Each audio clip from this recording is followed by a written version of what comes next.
What it up? What it is? It's your boys, Birds of a Feather, back up in this bitch. Talking a little running backs tonight. Continuation of our draft countdown, which is, guess what? Not 1, not 2, but 3 weeks away. 3 weeks away from round one in Kansas City. Ugh, I can't deal with that right now. But it's gonna be a good one. This is our boy Chucks. It's gonna be his time to shine. We're gonna chime in We're just here, so we. I want to say about that. We're definitely gonna chime in. Definitely critique, because I know I got probably a little different vibe than what he has going on. But protesting. Good. We're gonna get into it. Thank you for rocking with us, fam. Let's go.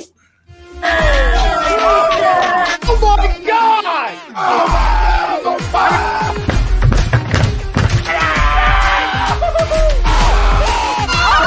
I'm embarrassed! He's flying!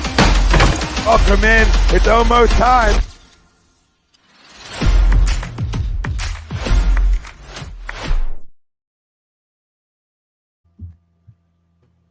Ladies and gentlemen, it's Birds of a Feather on HUDDLE Radio, brought to you by Baggio's Bread. Located in Mount Laurel, New Jersey, home of the best stuffed breads, tomato pie sandwiches, cutlets, and meatballs. Mention HUDDLE Radio for 10% off your in-store purchase. God, like one line into the show, and I'm already like, my voice is already giving out. We need you tonight. And there's never a night to need it. Yeah, I'll need it tonight. We are live on Facebook, Twitter, YouTube, Instagram, and everywhere you download your podcast. So if you are listening to us live right now, or on your commute, or on the way to Pastor's Bread, make sure you tune us in, and we greatly appreciate the support. We are back, like Mr. OG Pete said. It's your boy Chucks. It's Pete. It's Jake and PY. Gentlemen, how are you this evening? What's good? Good. Real good. Can't complain. Your favorite position rankings are here, so congratulations. Good for you. I mean, can we hold up? Disclaimer. Jake, you got to say favorite running back positions. When we say favorite position rankings, we don't know what positions we talking about. I just want to let's keep it a clean. I just want to reiterate. I'm just here so I don't get fined. I'm here in protest. I don't understand why we're participating in this foolishness, because he's just going to shit on us. He's going to laugh at us. He's going to tell us we're stupid after every pick that doesn't agree with whatever is in Chuck's playbook. If you're not in the playbook, you're a moron. Like, I don't understand why we're giving him airtime. Like, why are we going along with this? Like, just let him talk for an hour and a half. He likes to talk for that long anyway, so what's the problem? You're not wrong. I don't understand this. Like, why do we have to have opinions? Like, his opinion is obviously what's right in this shit. Like, come on. Love you, PY. What am I going to say that's, like, going to be, like, on Chuck's level when it comes to running backs? I don't scout this shit like he does. Like, I like this guy. No. You don't understand. His calf is actually a little bit bigger than it's supposed to, and that's why he's going to go be down a few rounds. I wish I was one calf bigger than the other one. Don't act like that couldn't be a thing. Oh my God! One hip is tighter. His left hip is tight. Well, exactly. His right toe is a little bit bigger than it should, which means it's going to lessen his speed in across the field. If you guys remember this, like, it's funny you mentioned that, because what was it, a couple years ago? In the class I had Travis Etienne, I did cite that he was duck-footed, so he had like duck feet, and that helps him go when he's transitioning, when he's doing those runs to the perimeter on the outside, when he's bending that corner. His duck-footedness helps him maintain that speed. So, like, that's a fast duck. I just want to say that. Listen, anyone that has duck feet, you tell me when that's slow. Yeah, exactly. That duck feet, man. Let's just say that. That's why. It's a gaffy. But I look forward to it. I mean, I again, like I said, like I told you guys earlier, and I say, I still want you guys to contribute, because I'm wrong. No, you don't. Stop lying to the audience. I'm wrong. Plenty of times when I'm wrong, and I'll admit it. So I like to hear what you guys think, and I want us to disagree at some point. So do you? Yes, I do. If we came on and you say that, but let somebody disagree with who's the number one. Let me not love Justin Fields or let me not love a running back. It's like, P-Law, you're an idiot. Oh, put it this way: if you disagree with who's at number one, legitimately, if you really disagree who the top running back is in this class, then I can't help you. Like I can't help you. It's not a matter of me arguing with you. Running back list is whatever Chuck says it is. Praying that you know what you're watching. That's all, that's all I say. So it's kind of hard. I'm pretty sure all of us will have the same one at number one. If you don't, then you're just trolling, and I know that to be the truth. In any case, Very cool, man. RB run. First half of the show, we are going to get into all of our running back rankings, and then the second half of this show, we're going to do some superlatives. So my friends over here are going to ask a few superlative categories, and then we will discuss. I will give who I think falls into each category, and then we'll discuss that further. And then, of course, to end the show, as usual, we'll go no huddle. I'm sure we'll have some things to talk about at the end of the show, but it's gonna be a running back heavy show. I'm excited. First, before we dive into that, the sponsor for first half of the show is Alonzi Travel, specializing in creating the vacation of your dreams at Disney, Universal, wherever your heart calls you. Let their talented team of travel experts, including yours truly and HUD's own Andy Ritter, create a custom vacation for you. So hit us up. If you're looking for a vacation to Disney, let us know. We will take care of you. And one misconception that I want to hammer home, guys, if you're concerned about paying an additional fee, we don't charge an additional fee. You are paying the same price as if you book for yourself, except we do all the work for you. So there's no downside. There's really no downside. We do all the work for you for the same exact price that you'd be paying. So let us know. Anyways, poll question for tonight, gentlemen, which should be kind of an interesting one. The Eagles must draft a running back within the first 3 rounds. Agree or disagree? So let's get to this real quick. Let's touch on this. We kind of organically over the past few weeks to kind of hit on this topic, but let's give our stance now. And then we're 3 weeks out from the draft. Do we think that the Eagles have to address the position early in the draft? Is it that big of a need, or can we wait it out, or can we just not draft a running back and be okay? Jake, what do you think? As much as I think a lot of us have been on the Bijan train and us taking him in the first round or possibly even at 10, is it a must that they need to draft one in the first 3 rounds? I don't think so, because I think you can still have talent in the later rounds also, aside from the first 3. But it being a need, something that the Eagles must do, no, I disagree. It's not a must that they need to draft a running back in the first 3 rounds. PY, what do you think? No, obviously we all love Bijan Robinson here, but I don't think it's a need because you have Rashaad Penny, who's really good, especially behind this line, is going to be amazing. You have Boston Scott, so you know what you're going to get out of him. If Gainwell takes that next step, that's huge. You also have Trey Sermon, who was a 3rd-round pick a few years ago. They clearly saw some value in him when they put a waiver out for him. Let's just be honest. Jordan Howard got 600 yards behind this whole line. Is running back a need? Would I like a running back? Yeah. Is it a need? No. You can just draft one in the later round, and you'd probably still be a top 5 rushing attack. All right, Pete, what do you think?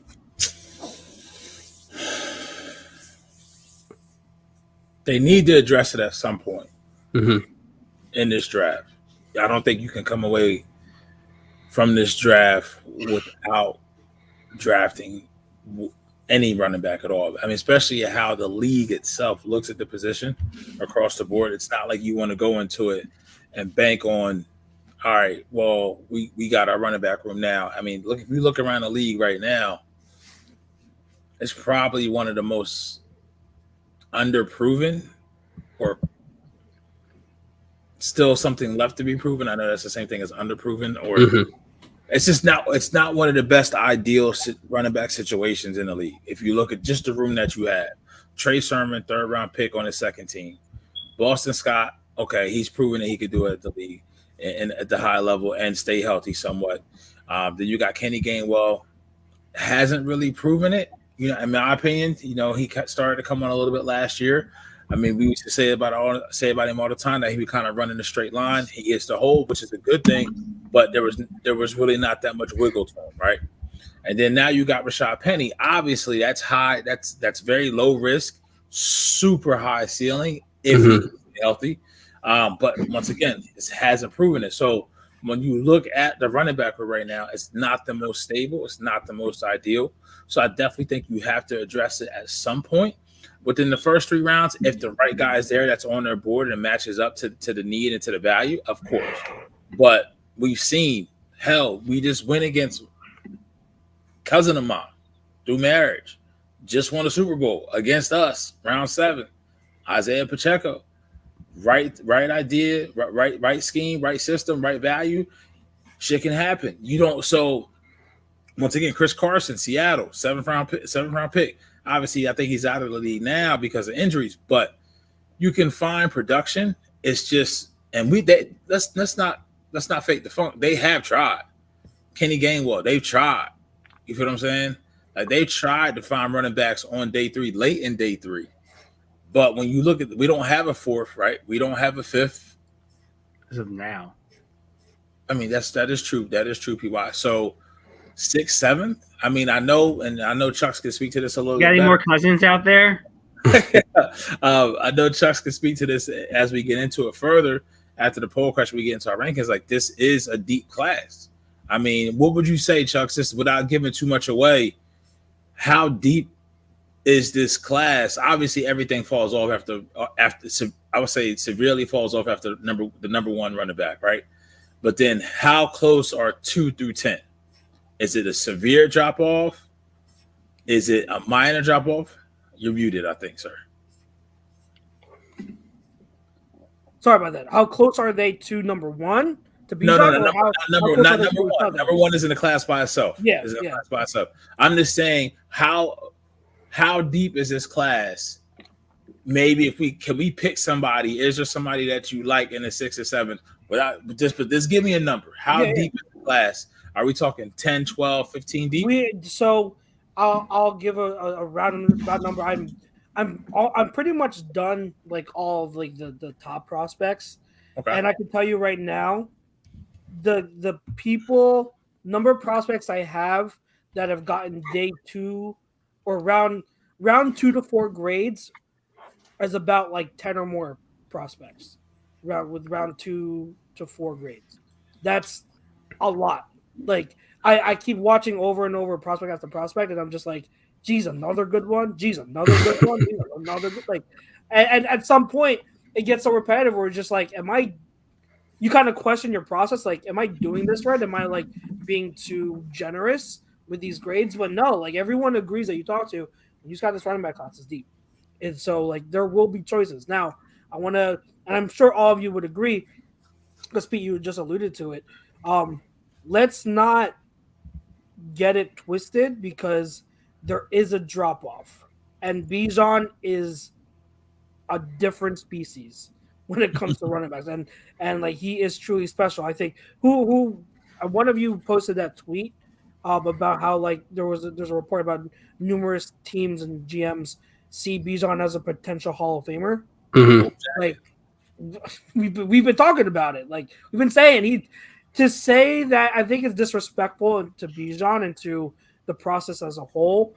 And when you say, oh, like, we can get someone later on and do the same stuff that Bijan does. No, they won't. They literally won't. So there is going to be a drop off.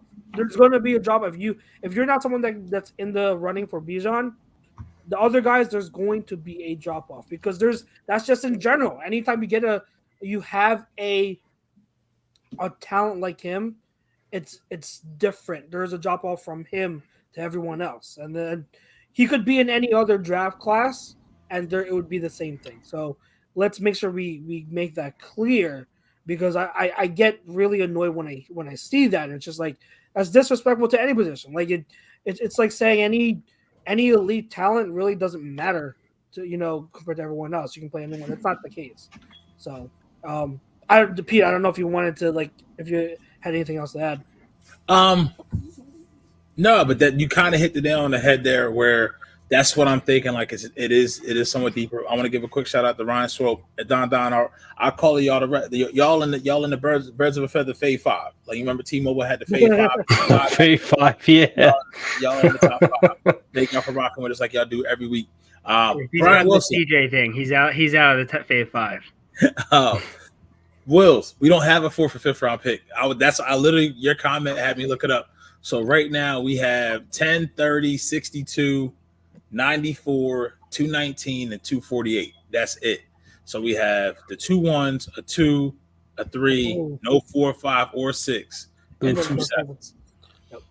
Like PY said, I think Howie's going to get creative and do something. That's why you have to hope somebody in the top 10 does some crazy shit. That's somebody that's not. You need a Luke Van Ness, a Cam Smith. You need somebody to go in the top 10 to push other people down, so that way you can maybe trade back from 10. Because I don't think. I mean, you got the 12 picks. I mean, if you're trading up from 30, could you get away with doing that in next year? I mean, listen, there could be a very good chance, fam, that we have 2 picks this year, and then if we're at 30, and then he sees something, and he has a feel for the board where he has to trade up, we may not have a 1st round pick next year. Mm-hmm. Which I mean, that's okay. The year go ahead, PY. So this is just me. I've been thinking about. I think I talked to Jake about this, where I just kind of think that like everyone's like, oh, we're gonna trade that, we're gonna trade back, so we get extra picks. I don't think so. Yeah. I think what you're going to do is you're going to try and get as many premier players you can get. So if it means, you're taking Jalen Carter at 10 or one of those guys there, and then you trade back into the late 20s, to get another like premier guy, yeah, they're going to do that. Will they do some picks from 2024? Yeah, sure. Because they can risk it. They're going to have and they have, as of right now, they're going to have 12 picks. That's not including if the coaches get hired elsewhere. If Desai gets hired, or if Brian Johnson gets hired, that's two. I'm cool on losing coordinators. I'm cool off that. No, I'm just saying those could be 2 extra 3rd round picks you could be getting. Like that's true. That's true. Like 14. That it could be 12 to 14 draft picks next year. That's insane. No, but just to kind of echo that sentiment, right? Mm-hmm. Look at when we won Super Bowl 52. I mean, I wish we could have kind of picked him now. I mean, but we got Jalen, but that was a Lamar Jackson pick. Mm-hmm. So it's funny how things work out. You don't know how the board's going to play out. I think everybody has a feel 3 weeks from now how things are going to go. Don't get me wrong. But at the same time, I just want the value to be there, the talent to be there. And if you have to, maybe Paris Johnson is there at 10. Maybe somebody, because the tackle class is not as deep. And maybe you get a tackle needy team that wants to come up. But digress way off from what we were talking about. I definitely think that the class is somewhat deeper. If you know who goes and you don't get them, and then maybe the second running back, who I don't know you have, I think it may be JG. I'll give the initials. If someone may have, if he's not there, do you overdraft somewhat for a kid that played under Chip, you feel what I'm saying, or someone else? We'll see. We'll see. It's very interesting because, like I said, you look at the running back room, and it's not give you that. Okay, Miles is what he was. Miles was what he was, but Miles still here in this room. It's a whole different outlook. You know what I mean? Because he had a healthy season last year. He didn't miss a game last year, if I'm not mistaken. Correct. Mm-hmm. Yep. So he played all 20-something games. Fuck around and took to the Super Bowl to get hurt. Some bitch. But I wish you the best, Booby. But I'm just saying, like, so if you have him in this class, in this running back room, and you're building, what is? I mean, but once again, I gotta sit here and take a step back, right? I don't want to be hypocritical. I've been not in public, but behind the scenes, people have been spazzing. Nate still member of the Birds with a Feather family. He may jump on it, he may not. But he was saying how the defense is going to take a step back, and I've been the one saying, like, hey, maybe you got to trust some of these coaches, and these other guys got to step up. Maybe they can step up. It's kind of the same thing. I guess you could kind of draw a similar line to the running back room. Maybe he can step up. Maybe Trey Sermon can step up and become that dog that we need. But also at the same running style, Penny is the closest fit to what you see what Jonathan Taylor was under Sirianni. You feel what I'm saying? And we just don't have that. And then the caveat to that is if you have an opportunity to get that in 5 years, very somewhat cheap compared to the production that you're going to get, and maybe worth taking a shot. So I digress. I'm gonna be quiet. And let's commence the rankings, sir. Well, I haven't even answered the poll question yet. So you talked already. How do you not answer the poll question? I haven't. Let me get to some comments first. Okay. We got some good ones. I know that. So we got Joe. I am so sorry. I'm not even going to try to pronounce that last name. I apologize. But Joe M. He says, if you can't get Bijan, then it's not really worth it. This draft is that good for running backs, in my opinion. So he's ushering this. He's saying not that good because he corrected it. I think the class is deep. I don't know if I agree. I agree. Now, I think if you're putting it in the context of our poll question, then I get what you're saying. Don't have to get one in rounds 2 or 3 if you miss out on Bijan because there will be other ones available. Frank says, superlatives takes me back to high school. I was most spirited and funniest. That does not surprise me. No. Not surprise me at all. Don says, what's up, Chucks? Oh, snap, didn't see the rest of you 3 there. Thought it was going to be a solo show today. It is. Oh, God. Philly Sports with Bake says, disagree, but man, Bijan is a top 5 player in this draft, and I pray he doesn't go to Dallas. I agree with that. He's the top three prospect. Don asks, is Bijan a better prospect than Saquon? Yes. We'll get to that. We'll answer that when we get to it, but that is a question we will answer. We will talk about. And if you've listened to us before in previous shows, we've all kind of said it too. So, but we'll say it again later on. MB says, I'd be stunned if the Eagles didn't try desperately to get down from 10. Philly Sports with Bake also says Jalen Carter, Nolan Smith would be deadly. Ryan doesn't want to take Jalen Carter at 10. So that's Ryan, you're banned. You're out of the show. You're banned. We'll get into that next week. We are going to do defense next week. What is the worst? Can we have a worst 5? Because I want Ryan in that group. Him, he can be there with Roman, with Rome. God. No, that's your personal. Philly Sports with Big says, I do like Gibbs, though. And then Frank says, did you guess the silhouette? For the silhouette, I don't know who's going to be. What silhouette? I missed it. Where in is it? The cover photo for the show, he put like Bijan, Gibbs, and then a silhouette of a running back for the 3rd slot. As like a mystery, like, okay, who's RB3? So I don't know. I'm not gonna guess who put it there, or who that's supposed to be. But for the poll question, real quick, I'm gonna disagree. It's not a must. We don't know what their plans are. We don't know what their plans are for Trey Sermon. No one knows but them. We don't know how much he is going to be in their, a factor. I would assume he's going to be a factor, but again, none of us know for sure. Penny is everything that you guys said, like Pete alluded to, but we just don't know if he's going to be available. And Gainwell and Scott are solid, they're good options. However, like, you don't need to draft one that early because with those 4, you're okay. You're okay. Yeah. With how deep this run back class is, there are going to be really good ones that fall to day 3. So if you do trade back and get around 4, 5, or 6 pick, then yeah, try to get one there. So Martian Lynch says, how good is Trey Sermon really? Go watch his tape at Ohio State, and then you come back and let me know. And I also did a film breakdown and scouting report on Trey Sermon that year. I liked him a lot. I gave him a 3rd round grade. He wasn't a scheme fit over in San Fran. That's why they booted him, and that's why we are here. And like Jake said and mentioned, we used I think it was PY. Sorry, we used the waiver wire pick on him. We used the waiver wire claim on him.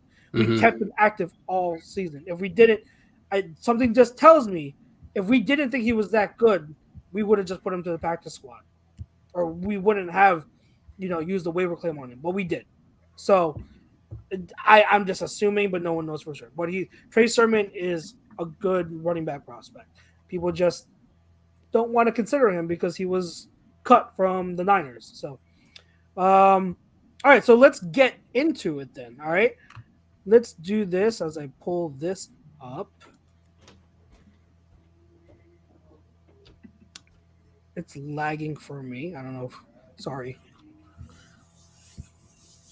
Cool. So we have the sheet up. Let me get rid of the banner so you can see Jake's pretty face. Sorry. There you go. All right. So Jake's at the bottom this time.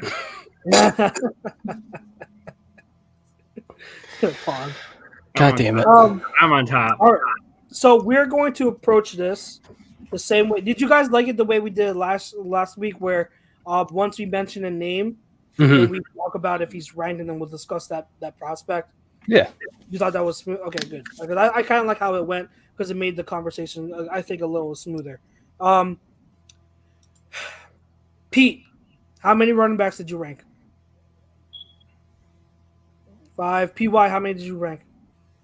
5. And then Jake, how many you got? 5. All right, good. How many did you rank? Well, right now I have 15 ranked. I'm not going to do 15. I'm not going to do 15. I wanted you have to try an addiction, to keep it, sir. I wanted to try to keep it around the same number. But as I told you guys, I think Jake was the only one listening in the chat, though. My number 5, it's like a 5-way tie. So, like, there's 5 prospects that all have the same grade. That's 6 through 10. That's what that sounds like to me. That's yeah, right? Like, you're talking talking out your ass right now, sir. 5 to 9. So, what I'm going to do is I'm just going to quickly mention my 9 to 5. All right. Like that kid who can't stop grabbing extra toys. If you guys, I wanted to be fair because I don't like cutting off people who have the prospects who have the same grade. Like, if it's really a tie, I want to at least mention them, So I'll do quickly 9 to 5, and then obviously if any of them that I mentioned are in your rankings, then we'll talk about them. If anyone in the chat, wants to have any questions regarding them, obviously definitely ask them. So I'll go through my guys. So all these guys from 9 to 5 all have round 3 grades. Okay. And I'm going to, even though they're tied, I'm going to just, for sake of the show, I'm going to rank them in 5 to 9 order in terms of, like, if I had to choose, this is who I choose. But in reality, they're all equally graded. Number 9 is going to be Devin A-Chain. Number 9. Oh, wait, no, I remember. Okay. Yeah, Devin A-Chain. Okay, so I hear that. Do any of you have him ranked high? Yes. I think consensus for us, for me, consensus out there, he's like he's in the top 3. But I don't. Okay, all right. He's my 3rd. Let's go. No, he's not. He's not for me. When I say consensus, I'm talking about like PFF, like all like the big boy resources. They have him in the top 3. I know that. I don't. So do any of you guys have him in your top 5? No. No, you do. He's my 5th. He's 5th for me. So he said, okay, so he's 5 for you. So, yeah. And then, so PY, you said you raised your hand. You have him ranked? Yes. Where? I have him at 3.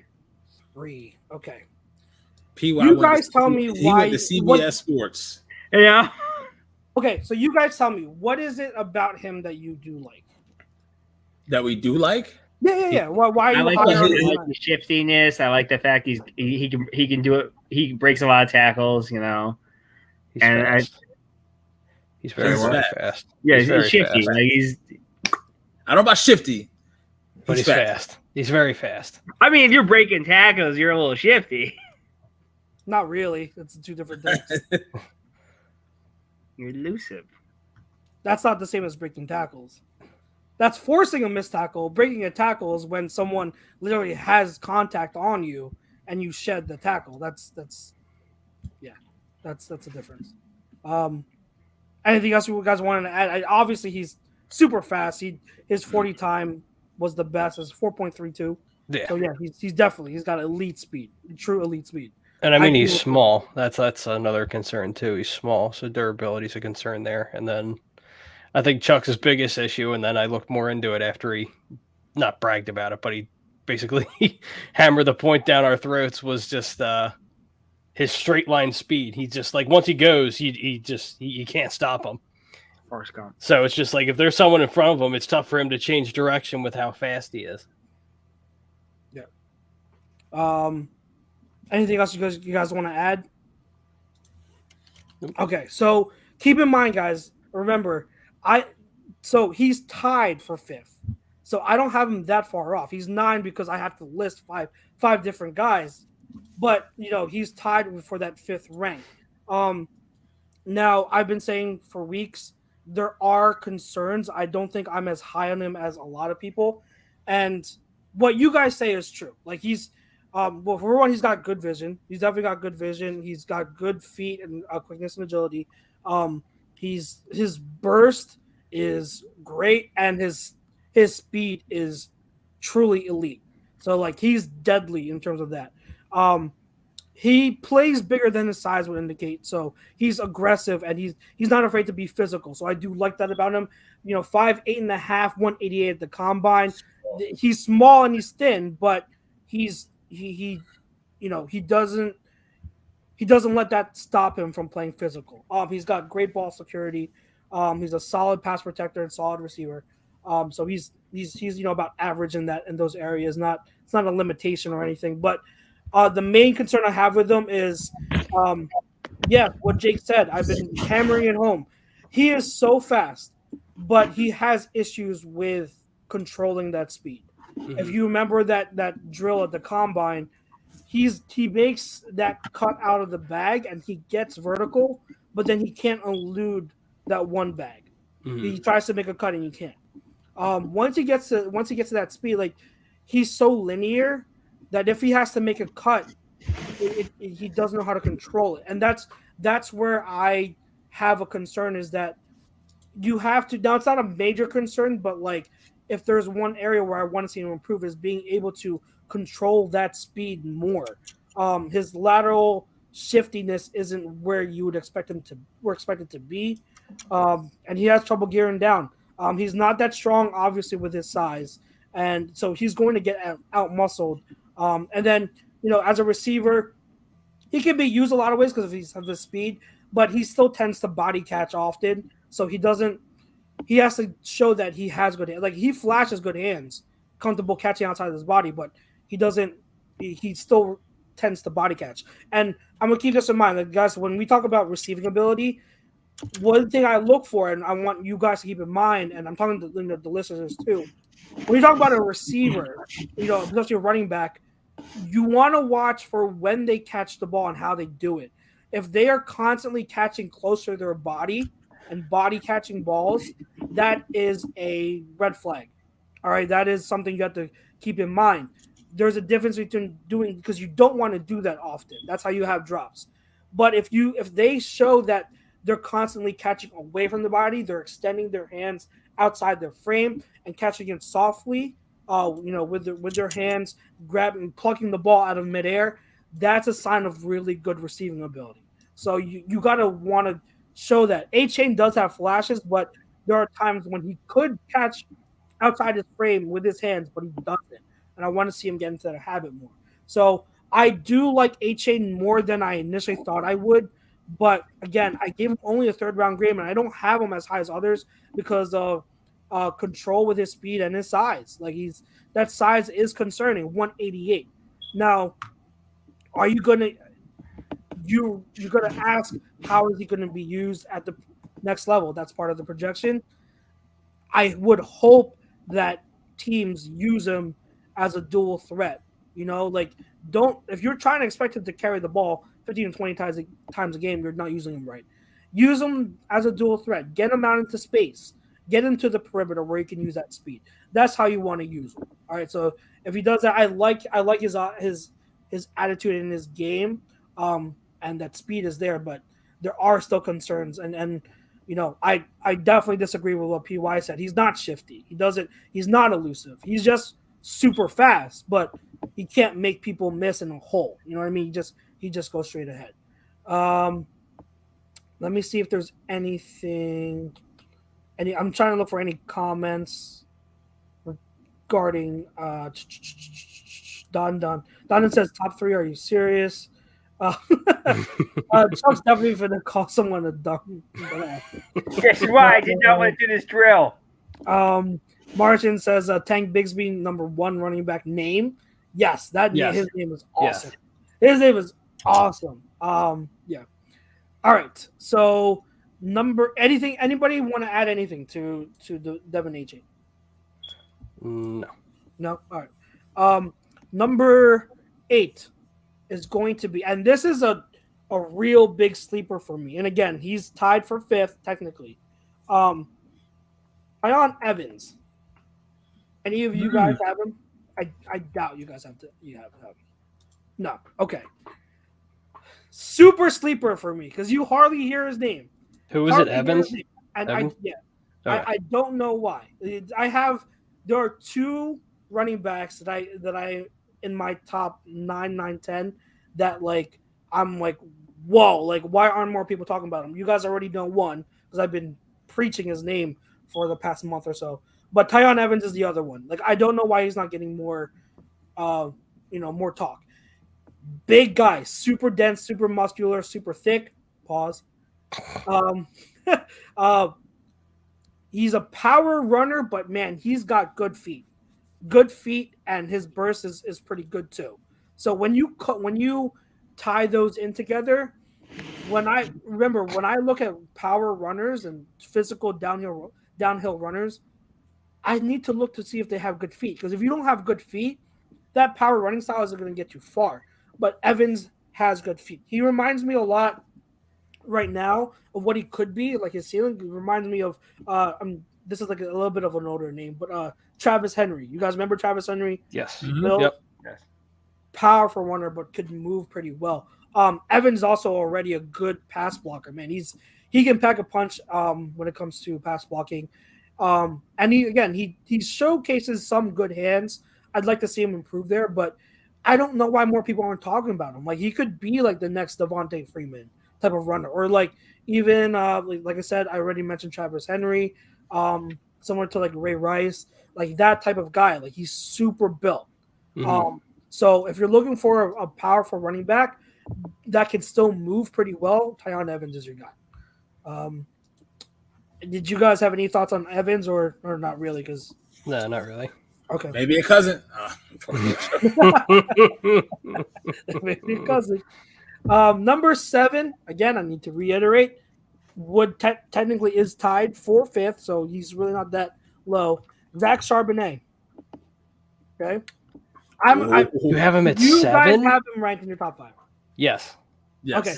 Jake, where is he at? I think the most venom you're going to get is Don. I have him number 3. Number 7. Interesting. I think I know why. Again, he technically could be 5.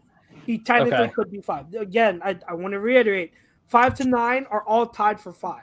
Yeah, no, that's fair. Yeah, so Zach Charbonnet is 3 for you, Jake. Number 7. Did you say you have him? 4. You have him 4. Okay. PY, did you have him in your top 5? No, I'm just outside. Just outside. Okay, that's fine. Go ahead, guys. I've been talking a lot, so let me.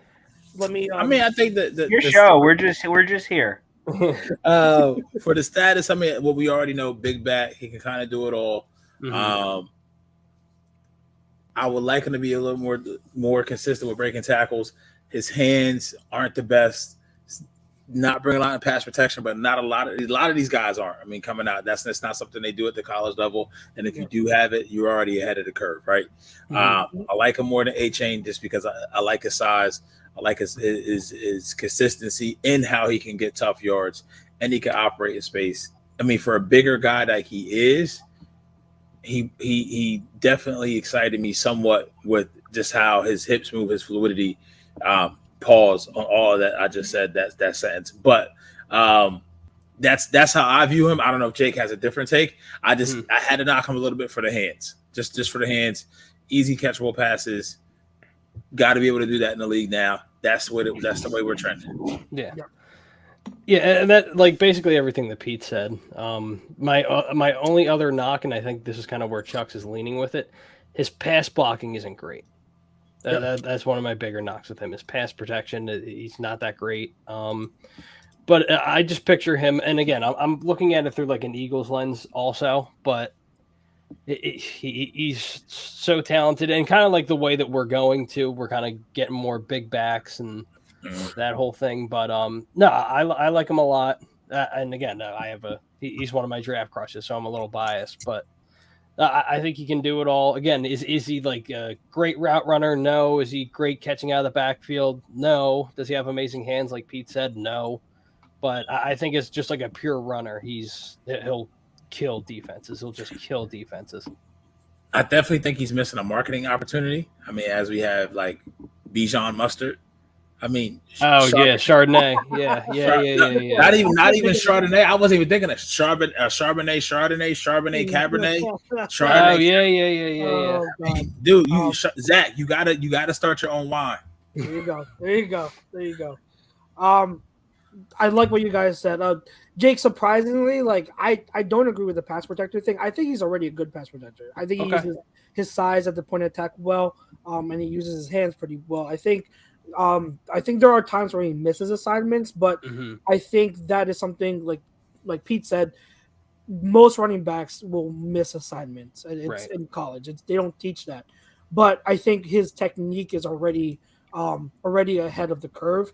And he'll be coached up when it comes to blitz pickup. So I don't think that's a concern. The hands are, I agree with that.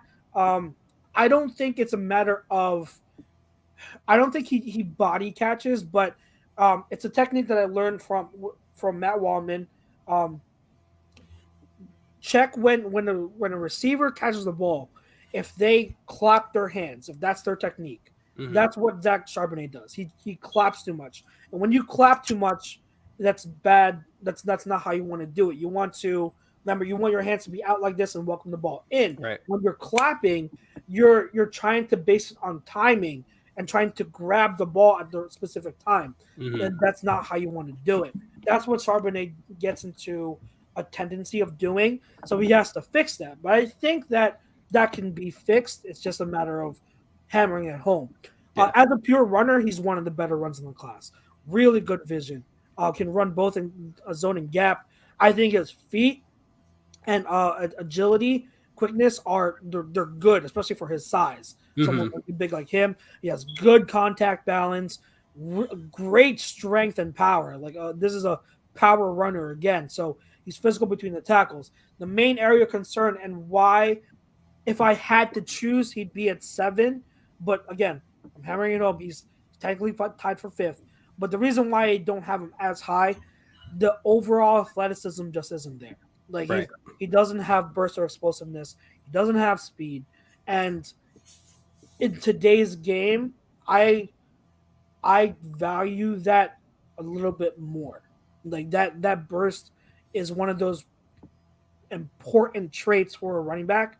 So if you don't have good burst, you're going to be limited. Now, I will say that I think in terms of this running back class, he has one of the highest floors as a prospect because of his all-around game. So he's a safe bet to at least be like a solid or a good running back. But I don't think his ceiling is as high because of those athletic limitations. If that makes sense, would that be fair to say? Yeah, no, 100%. So I know that he says Donovan says F this guy. I do like Charbonnet again. Like I do like him. I just the limitations athletically are a concern. But I like his game. He's a safe bet. All right, number 6. I'm going to go 6 is going to be Kendre Miller. Yep. Okay.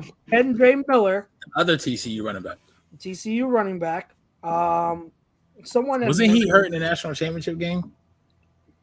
Yes, I believe so. Yes. Someone had mentioned. Hold on. Someone mentioned Kendre. I want to bring up the comment. Don. Don did where? Jake, if you can find the comment, if you want to. Do any of you have Kendre Miller ranked? I do not. Nah, he would have probably been 6 for me, but definitely I only did 5. PY? Yeah. No, okay. Kendre Miller was one of my risers in my rankings, and when I did my second wave of studying, he's explosive. I've read some other scouting reports out there that say he's not bursty. I don't know what they see. I disagree. Again, they could be right, but I personally don't see that. I think I see really, really good burst. I think he's one of the more explosive running backs in this class. So I disagree with people that don't see that. I think with Kendre Miller, he has a lot of refinement in his game that needs to be there, but he has significant room for improvement. Like right now, as he is, 3rd round grade. But if he fine tunes certain aspects of his game, he could be one of the better running backs in this class. Like he has that type of skill set where don't be surprised if he's constantly running for like over 1,000 yards for several seasons. He's good. I like him a lot. So it's going to be interesting to see where he goes. I want to see him go to a really good team that knows, that can really coach him up. Like he goes to Carolina under Deuce. That's a good bet. Oh man, that would be really good. I really like him. He's bursty, and explosive. He's got the build for a full-time running back. To be a lead running back for a team, for an offense. So he rose my board pretty significantly after the second wave of studying. All right, and then number 5 for me, the last of this tier. I really like this guy. He's fun to watch. That's Sean Tucker. Anyone got Sean Tucker? He's right outside of my top 5. Right outside. I like him. How did I get shrunk to the bottom? Because you're not talking. I didn't move you anyway, but yeah. So no one else has Sean Tucker. PY, I'm assuming you don't have Sean Tucker. No, I do not have Sean Tucker. Okay. So Sean Tucker, like he's fun to watch because he runs with such a low center of gravity, man. Like he's so in terms of vision, he's a gap scheme runner. He can improve a little bit in zone, but you want him running gap right now. He's got good feet, but like the reason why he's so agile is because he runs so low. I love that. Runs with a really wide base, and if you watch him, it's kind of people have made the comparison. Like he gets as low as like an Emmitt Smith. Remember how low Emmitt Smith would get when he ran? Like he gets that low. He's so fun to see him get compact and lower his pad level like that. Great burst. I mean, his burst acceleration might be elite. Like I put great, but maybe even elite burst and acceleration. His explosiveness is powerful and it's sudden. It's awesome. He's got great top end speed, good contact balance and strength because he's compact. He's 5'9", 207. So even though he's not like huge and like a huge frame, he's compactly built. Solid receiver out of the backfield, but could use some work there. Limitations for him, he doesn't have much wiggle. All right, so similar in a way to Devin A-Chain, where his hips are kind of stiff, and he's not going to be really shifty, and he's not powerful. Like he's strong, but when you're talking about power, and for those who are wondering, like power is when you come head to head with a defender, when you on that point of attack, on that impact. Power is how well you can drive a defender back at that point of attack. So his power isn't anything great. So it's just, I'd say, probably average. He's also had 2 fumbles in the past 2 seasons, so it's not a glaring concern, but there is room for improvement. He's had some focus drops, so again, he needs to improve his hands, and his technique and pass protection needs work as well. But as a runner, he's so much fun to watch. I love guys who know how to get low and use that low center of gravity. So he's at number 5, again, tied with all the other guys. So those are my 5 in that tier, 5 to 9. There's all of them, same grade. I like all of them. You can make a case for any one of them at 5, and I would not hate it. I think you'd have a good argument. All right, so 5. Any questions regarding Sean Tucker? Any other comments? Blah. Nope. No, good. All right, so I named my 5. Pete, we already have your 5 and 4. Jake, who is your number 5? Give me Mr. UAB himself, Dwayne McBride. Dwayne McBride. Okay. Anyone else have Dwayne McBride ranked? No. Pete and Pete. You don't have him ranked either? I don't have him ranked. No. Did you study him? Yeah. Like I said, why are we arguing this? I'm not saying. Obviously, Jake feels differently. Py. Yeah, he can have it. You can have him ranked. So go ahead, Jake. What's your? Well, Pete, did you have him ranked? No. Okay. Jake, what's your skinny on Dwayne McBride? Why do you have him so high?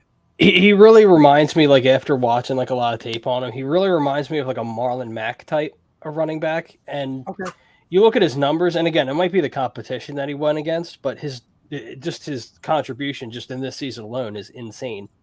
Over 1,700 total yards and 19 touchdowns. That's ridiculous. It's flat out ridiculous. And even the previous year, he had over 1,300 yards and 13 touchdowns. So he's definitely productive. That's how I look at it. He's fun to watch, but the production's a big part of it for me also. Gotcha. Okay. That's understandable. I think with McBride for me, and maybe I have to study him more, but like the production is there. However, I think for me, it's a matter of, like you alluded to, competition. Level of competition. Yeah, that's fair. I think that when you see how he wins and what, like how he, and when I say how he wins, you're talking about like the positives, what does he do really well in order for him to succeed. I don't think there's anything that jumps off the screen that says, okay, this is going to project to the pro level at a high rate. I don't see anything where it's like, where he's really going to be that. Like he's not a good athlete, so he's not fast, he's not explosive, he doesn't have, I don't think he has good feet. I think that like he just out-muscled and he broke tackles at that competition at a high rate. But again, I don't think that's going to translate. So he's a downhill runner, and I don't think he's anything special in the passing game either. So good size, but like when you're not a great athlete, and it's the conversation, I similar to the conversation for Charbonnet, like your ceiling is going to be limited, and I have to see you win multiple ways if you don't have that burst and explosiveness, and he doesn't have good footwork or agility. He doesn't I don't see anything that pops off the screen. That's why I think for me, he would have like, I think I have him around a final grade of being like a 5th round grade. Okay. Or so. It's just, I don't think his game's going to translate, but maybe I'll be wrong. PY, who's at your number 5? Tajay Spears. Okay. I like his burst. Hold on. Does anyone else have Tajay Spears ranked? I have him at 6. That's where I have him. You have him at 6, so you did do 6. Okay. Yeah. So you have him. Well, I mean, I only did 5, but if I was to do 6, I'd put him at 6. Pete, do you have him ranked anywhere? He would have been 7 for me. He would have been 7. Okay. So PY, you're higher on Spears than the other two. I'll show you now. Tajay Spears is my 4. Okay. Okay. All right. I'm on the Shucks train. I feel a little better now. All right, PY, because you haven't talked in a while, and I feel bad. So give your love to Tajay Spears. I talk enough. Why do you love Tyjae Spears? I like his burst. I like the home run ability. I like the fact that like you can blink, he's already in the end zone. And I like the fact that he scored 19 red zone. It was in the end zone 19 times last year. Good point. Good point. Yeah. All right. So for my top 4, because I posted these have already. If you guys, all the listeners, if you check out HUD socials, these have been posted throughout the week. But I gave since they've been posted, I brought them in here, so I'll put up Tyjae Spears scouting report. So he's got a late second, early third, so he's just a notch above the rest of my guys. He's small, and I think that's a big reason why people have him lower ranked. However, to counterpoint or counter that argument, one, he plays much bigger than his size indicates. Mm-hmm. And I don't mean that just when it comes to aggressiveness and, power and all that and strength. His vision, if you see here, guys, great vision. He like a lot of smaller backs, what do you see them do? They bounce runs outside a lot because they don't have the strength in between the tackles. That's not him. Like, his vision is one of the best in the class. He is so disciplined between the tackles, and he will, if he has to go between the tackles and get tough yards, he will do that. And he runs so low to the ground, so that helps offset some of his size deficiencies because he will use that leverage to his advantage and get low. The main thing that I love about Tyjae Spears, he is the most elusive runner in this draft class. And I'm not talking about just running backs. The most elusive runner in this class, in this whole draft class. So, like, the creativity and the agility, and the ability to make people miss is off the charts. And you don't see that often. Like, when people say, like, elite elusiveness, people sometimes get too generous with that. When I talk about elite elusiveness, you better be knocking on the door of Barry Sanders. Like, no one's ever going to be that elusive. But if you're talking about elite elusiveness, you better be in that stratosphere. Like, Tyjae Spears is, LaShawn McCoy was, guys like, who else? You guys remember Dante Hall, the returner? Mm-hmm. That, like, when you can move like a human joystick, mm-hmm. That's when you have elite elusiveness. This guy has that. So I love that about him. Great vertical burst, as you can see, great long speed. So he's ultra dynamic. Solid contact balance. So he knows how to twist his body in order to fight. As you can see here, will fight and slip through some arm tackles, and he uses his lower leverage to push forward at the point of attack. So his receiving ability is what I have the most question marks about, because at the Senior Bowl, they talked about his receiving ability so much. He dominated as a receiver. But in Tulane, they never used him that way. They didn't use him as a receiver. I do not know why. Like, you look at this guy's skill set, you want to get him out in space. You want him to get him involved in the passing game. So I don't know why Tulane didn't run him that way. I don't. It's mind-boggling to me. Some other areas of concern is just when it comes to, like, spatial awareness, just press a little bit, behind his lineman. The size play there. He's not going to be able to overpower anyone. Now, I want him similar to A-Chain. I want teams to use him as a dual threat. Get him into space. Get him used on screens. Get him used as split out wide. Use him as a receiver. Get him mismatched against linebackers and safeties. I want to see that happen, because you don't want him to running between tackles all the time.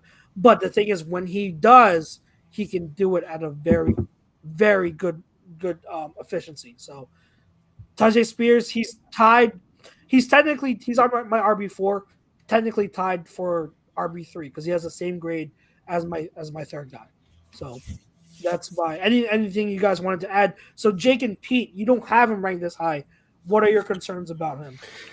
I think, like, I think like for me, it's like I look at it as more like a level of competition. Obviously, the talent's there, but I need to see it at the next level. I'm not questioning his talent or anything like that, but I just need to see it at the next level. That's my only question, really. Not his game; it's more his level of competition. Gotcha.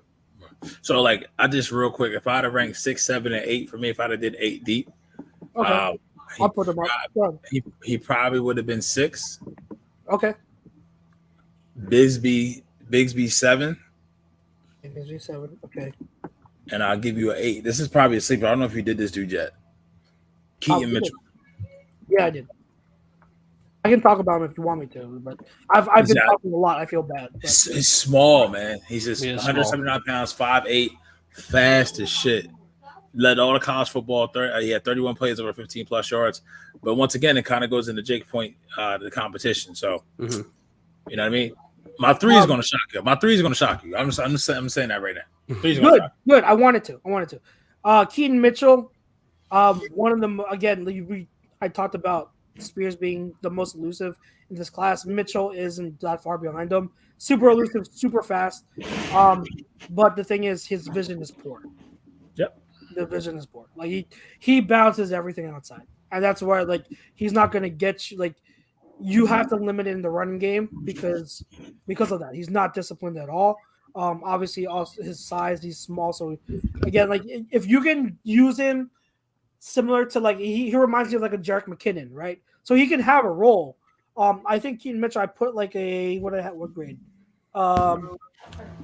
Late 4th, early 5th for Keaton Mitchell. So like there's a role for him, but it's going to be really specific.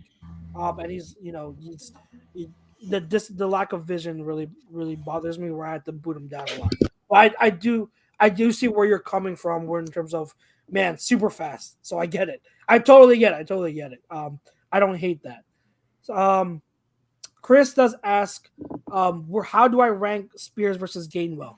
Gainwell, if I remember correctly, I had a 3rd round pick, 3rd round grade on him. Spears, I have slightly ahead of Gainwell.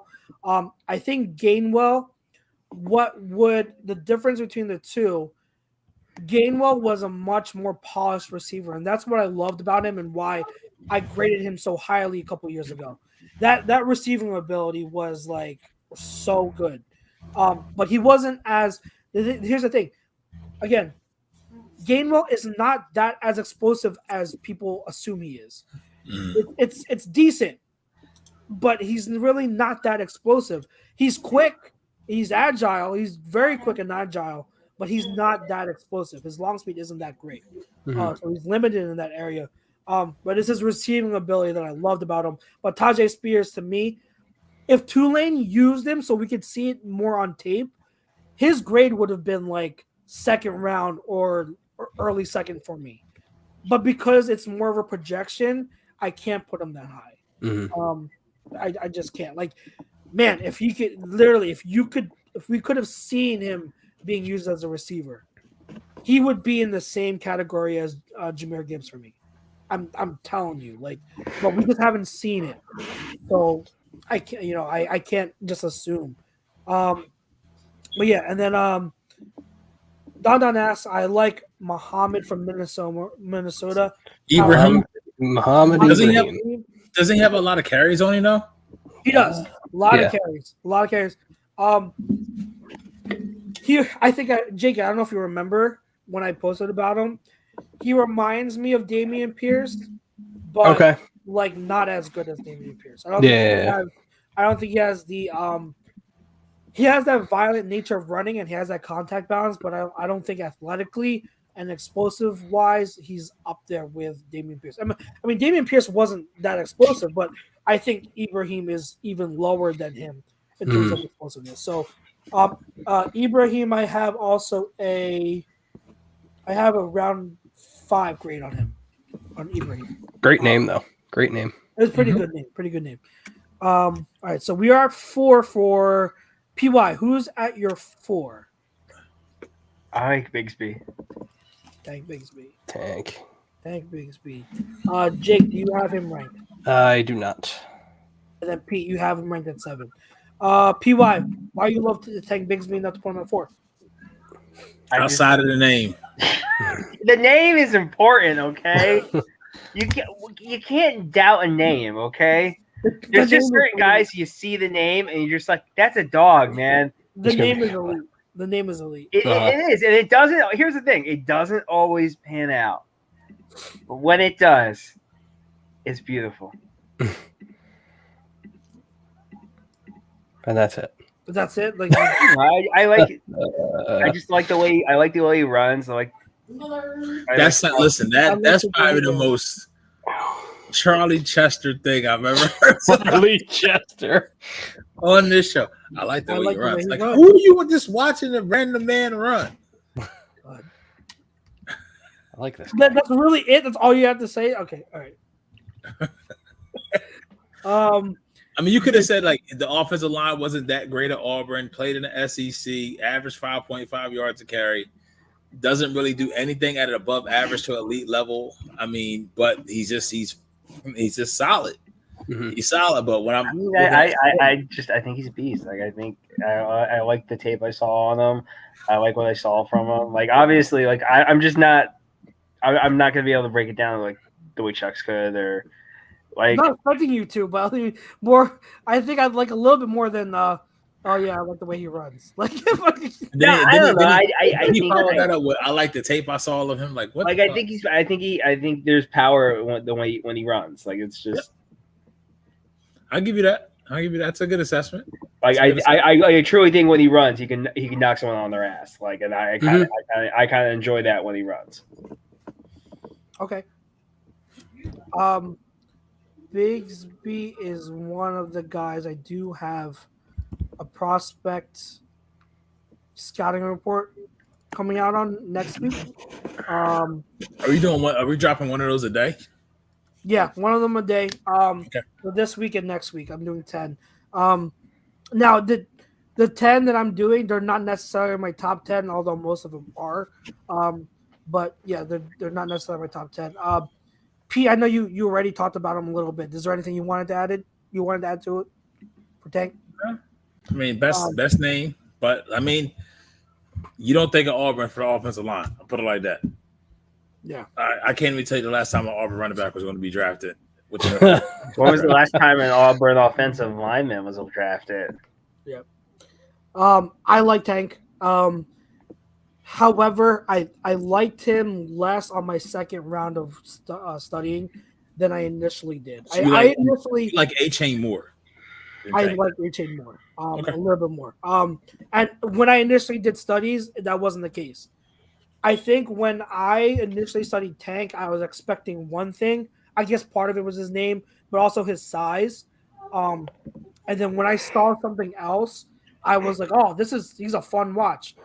But on second round of studying and watching him, like Pete, what you said is accurate. Like there's nothing he does that's special. Now PY talks about how he runs with power, can knock somebody on their ass. Like I guess so. Like he's got good power, but the thing is, like he doesn't play that. He doesn't play to his size. You talk about like Tajay Spears, he plays in a way that exceeds his size. Tank doesn't play that way. I wrote in my evaluation that you'll see next week. Let's see. I forget where I had it. I think I had to consolidate it, so I left it out. But pretty much like his game doesn't reflect what his name says. It doesn't. Like he doesn't run that way. He's more of a slasher type, so he's got good feet. Good quickness, and he's a good creator. So, like, you talk about Auburn not having a good offensive line. He had to create consistently, and he did that very well. I like that about his game, and I think that's why initially I had him higher. But I knocked him down because there's nothing special about his game. There's just nothing special. And he has fumbling issues. He doesn't have natural hands. He always body catches. Doesn't have an extra gear. He's not that explosive. His vision is above average. So, like, there's nothing special about his game that really pops off to me. So, I have a late third, early fourth round grade on him. So, he just missed the cut. If I were ranking the top, I did my top 9, he would probably be at 11. So, he's there, but I have those 5 of Sean Tucker, Kendrick Miller, Zach Charbonnet, Tyon Evans, and Devin A-Chain. I just like them a little bit more than Tank. I think Tank's ceiling is very low. I think it's a very low ceiling. Anything else you guys want to add for Tank? No. Jake, you're number 4. You might not like this one, but give me Chase Brown, number 4.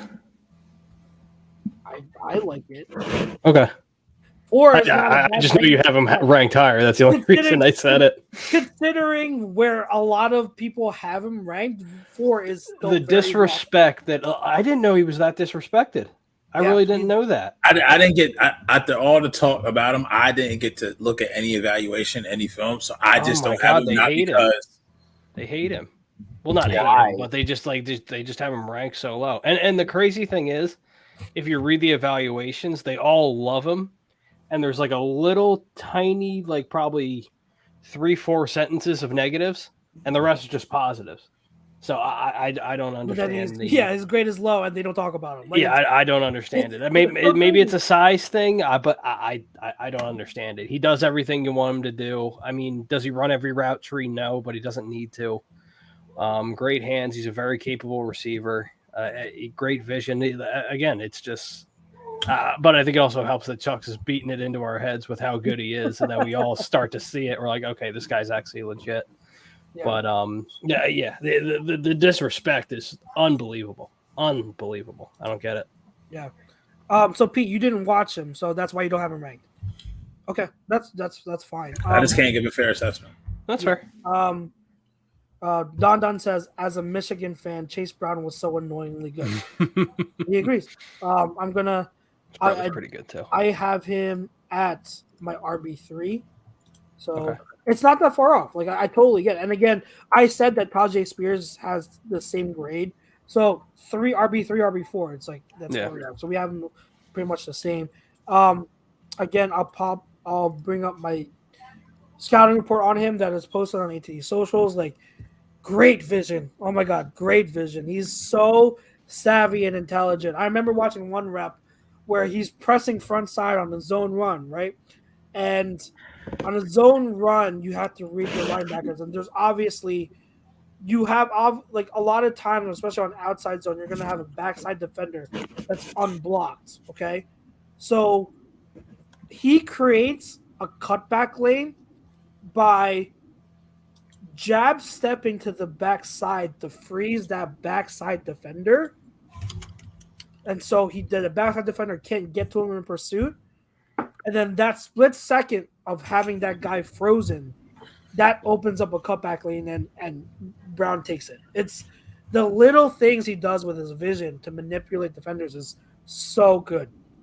A great quickness and agility. His feet always moving, runs with a low center of gravity. He's not that far off from Sean Tucker when it comes to low center of gravity. He drops his weight and his hips to make sharp cuts all the time. He knows how to get skinny in tight spaces. He transitions well when going from a horizontal path to the outside to a vertical path down the sideline. The transition is really good there. One of the most explosive backs in this class. Great vertical burst, great top end speed, good contact balance, a solid receiver, like you said, Jake. Like his route and running isn't that great yet, but he shows the flashes and like he shows the hands in order to pluck the ball away from his body. Good pass protector. He's aggressive and he anchors well, and he knows where the blitz is coming from. The limitations of concern, and this is what I want to say with a guy like Brown, similar to what I said about Tyon Evans and Kendrick Miller, they have room to grow. Where he's like Chase Brown, where he'll go, if he works and gets coached up correctly, his production is going to over exceed where that was one of my superlative questions. You just took it. So he's going to really far exceed that. He has little minute things in his game that could easily be fixed, but they limit him right now. Like the biggest thing is that his when it comes to generating power and using his strength, it's it's not as powerful because what he'll do, and for all you like people that weight lift and use stuff like that, when he gets into contact, he'll turn his body away from the defender, his frame, and that really impedes his strength and his power. When you don't have that forward momentum going completely forward into the defender, that's good. You're not going to get as much. You're not going to generate as much impact. If he can correct that, his power and strength would be good. But right now, I only have it at average. And then the other thing is he's got to stop fumbling. He has fumbling issues, and so that's why I knocked him down. Again, similar to Tajay Spears, if he hadn't had those fumbling issues, you're talking about I'd give him a second round grade. But I had to knock him down because of the fumbling. But yeah, he has the room to really grow and out exceed where he's going to get taken. And I'm telling you, where he goes is going to make a huge difference. Because again, you get him to Deuce Staley or something, one of the better running back coaches. You fine tune him, he's going to be one of the best running back, top 10 running back in the league easily. He has those skills. So you're saying he's Miles right now? He's Miles Sanders again? Yeah, he could be, but I think where the difference between him and Miles, Chase is so densely compact. If you can see build, he has a compact build, so he can take power, and his vision is not where Miles's was. Miles was always has a penchant for being an undisciplined runner, and that is ultimately what prevented him from being what we want him to be. Chase's vision is already high end vision already, and it can get better, but it's already high end vision. So that's why I'm pounding the table for Chase. The only pundits out there in mainstream media that have mentioned Chase are Dane Brugler mentioned him real quick on one of the podcast episodes on Journey to the Draft, and then Chris Sims had Chase Brown at RB5. Mm-hmm. So those are the only times I've ever heard or mentioned or seen someone mention Chase Brown. I don't know why, but he is another big sleeper. Anything else you guys wanted to add? No.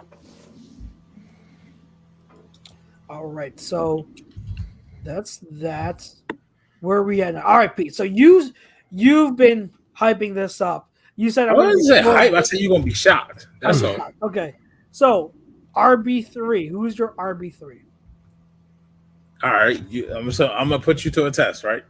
Okay. You see somebody that's probably you've already done an evaluation on. Okay. It's not on your list. Played in the Big 12.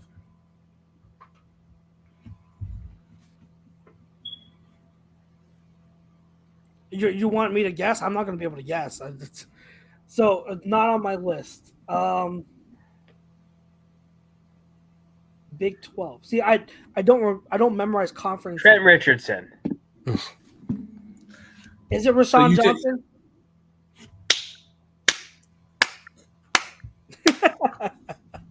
If Bijan wasn't there, that's a good name too. You know what I mean? Mm-hmm. Here, Pete, I'll let you know where I rank him. He is my 10. Okay. Right outside. Sometimes you just wrong, brother.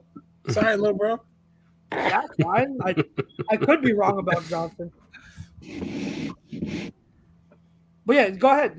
Give me. I mean, like I said, it's when he was out of the game, he got his burn. Obviously, when Bijan came, things changed for him. But he stayed there. He stuck it out. He's really like a Bijan light, man. He does everything well. And from what I've seen, my perspective, not saying he was Chris Sims' number 3 running back prospect. That just happened to be by chance. It's happened to be by chance. I believe you. That's fine. You know what I mean? So, I like him a lot. I do too. I like him a lot. A lot of people do. I totally understand it. I get it. Yeah, I like him. Like if we can grab him, maybe. But we don't have a round 3 or 4 pick. If we did, early day 2, yeah, I'd be all down. Or late day 2. I'm sorry, late day 2. Because with day 2 is 2nd and 3rd round, right? Mm-hmm. Late day 2, early day 3, but I don't think it'll last around that long. Maybe not. Yeah. So your grade on him is like what, 5th, 6th? No. Late 3rd, early 4th. Okay. Yeah, all these. So 5 to 9, they all have 3rd round grades. Rashaad Johnson is late 3rd, early 4th. So I'm telling you, this class is deep. I have a lot. There are a lot of good running backs.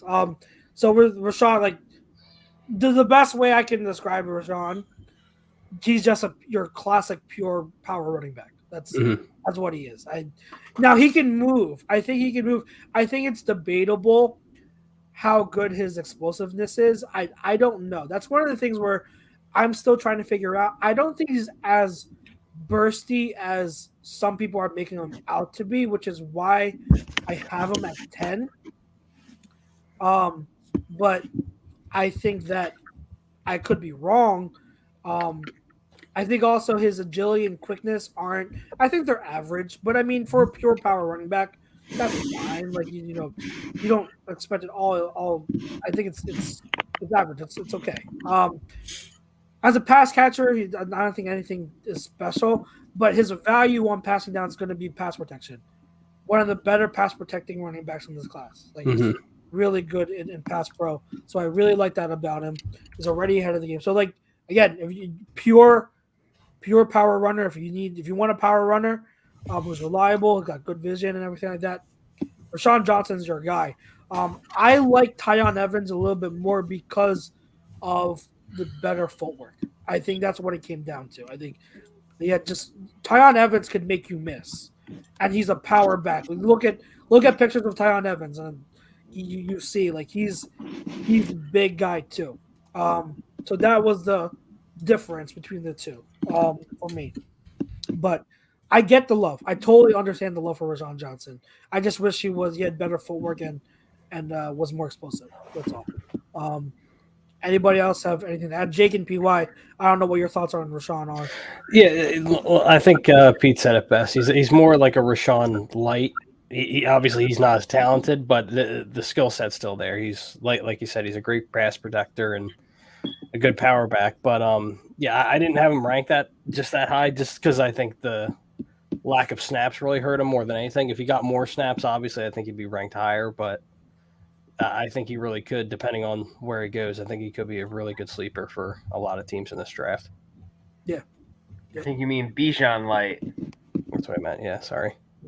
All good. I knew what you meant. All right. So let's just get to this. Do we all have the same guys at 1 and 2? Yeah. Yep. We all do. Maybe. No. Pete says no. Okay. I'll mess with you. I like the show. Oh, okay. I don't want to get kicked out. I would have loved to hear it. I would have loved to hear it. So, consensus number 2, Jahmyr Gibbs, correct? Yes. Yes from everyone? Yeah. Yep. Yeah. Okay. All right. Just making sure. I should just pick someone just random, just to pick you. Right. Jake, you've been so on Jahmyr Gibbs for a longer time, so I'm gonna let you take the floor. What do you like about him? I'll bring up my scouting report, but I'll give you the floor to talk about him the most because I know he's one of your guys. You love him. Again, he's one of those where he's not as talented as Bijan, but he's just so fun. Like when you look at him, it's like he just explosive plays left and right. As soon as he gets the ball in his hands, and he just makes plays, and the burst that he has is unbelievable. Like as soon as you throw him the pass and he just goes, the burst is unbelievable. It's something that I haven't seen in a long time. He really reminds me, aside from contact balance, like you take that away, he's an Alvin Kamara light. If you put the contact balance in there, he's Alvin. I hear that all the time. He's Alvin Kamara. That's the best way you can really put it. But he's so fun to watch. He's so good. In our scheme, I don't think he's necessarily a fit. Would he be fun? Absolutely. But he's just I can't talk enough about him. It's a much-watch television. Same with Bijan. Whenever you see him on the field, and whenever he gets the ball in his hand, you know he's going to make plays. I'm all for SEC players. Fair enough. Yep. See, I used to be really big on him, and then Chuck started to get in my head. And I start to go away with that, especially if it's like on this team, because I see a lot of mocks where they're like, "Oh man, we should get him," and I'm like, Nah. maybe, and then I'm like, wait, well, Chuck doesn't like him for some reason. I'm like, it kind of makes sense because we kind of have Gainwell, and that kind of fits what Gibbs does, and I'm like, No, I don't want you to think ruins my fun. I have him at RB2. I don't want you to think I don't like him. And if the way I see it, if the Eagles were to take him, then that tells me they have a plan to use him in the passing game. So that would cure all my concerns. What my point has always been with Gibbs is I don't know for sure if they would target him because of the reasons I've said in the past. Yeah. I don't know how much are they going to look for that. But if they draft him, then obviously they want to mold the offense to incorporate the passing game or to incorporate running backs in the passing game more and use them that way. Because if you don't use them that way, there's no reason for you to pick him. And I'm pretty sure almost every team, every scout, every GM in the NFL is going to say the same thing. If you take Jahmyr Gibbs and you're trying to run him 20, 25 times a game behind the line, that's not how you use them. That's not what you want to do with them.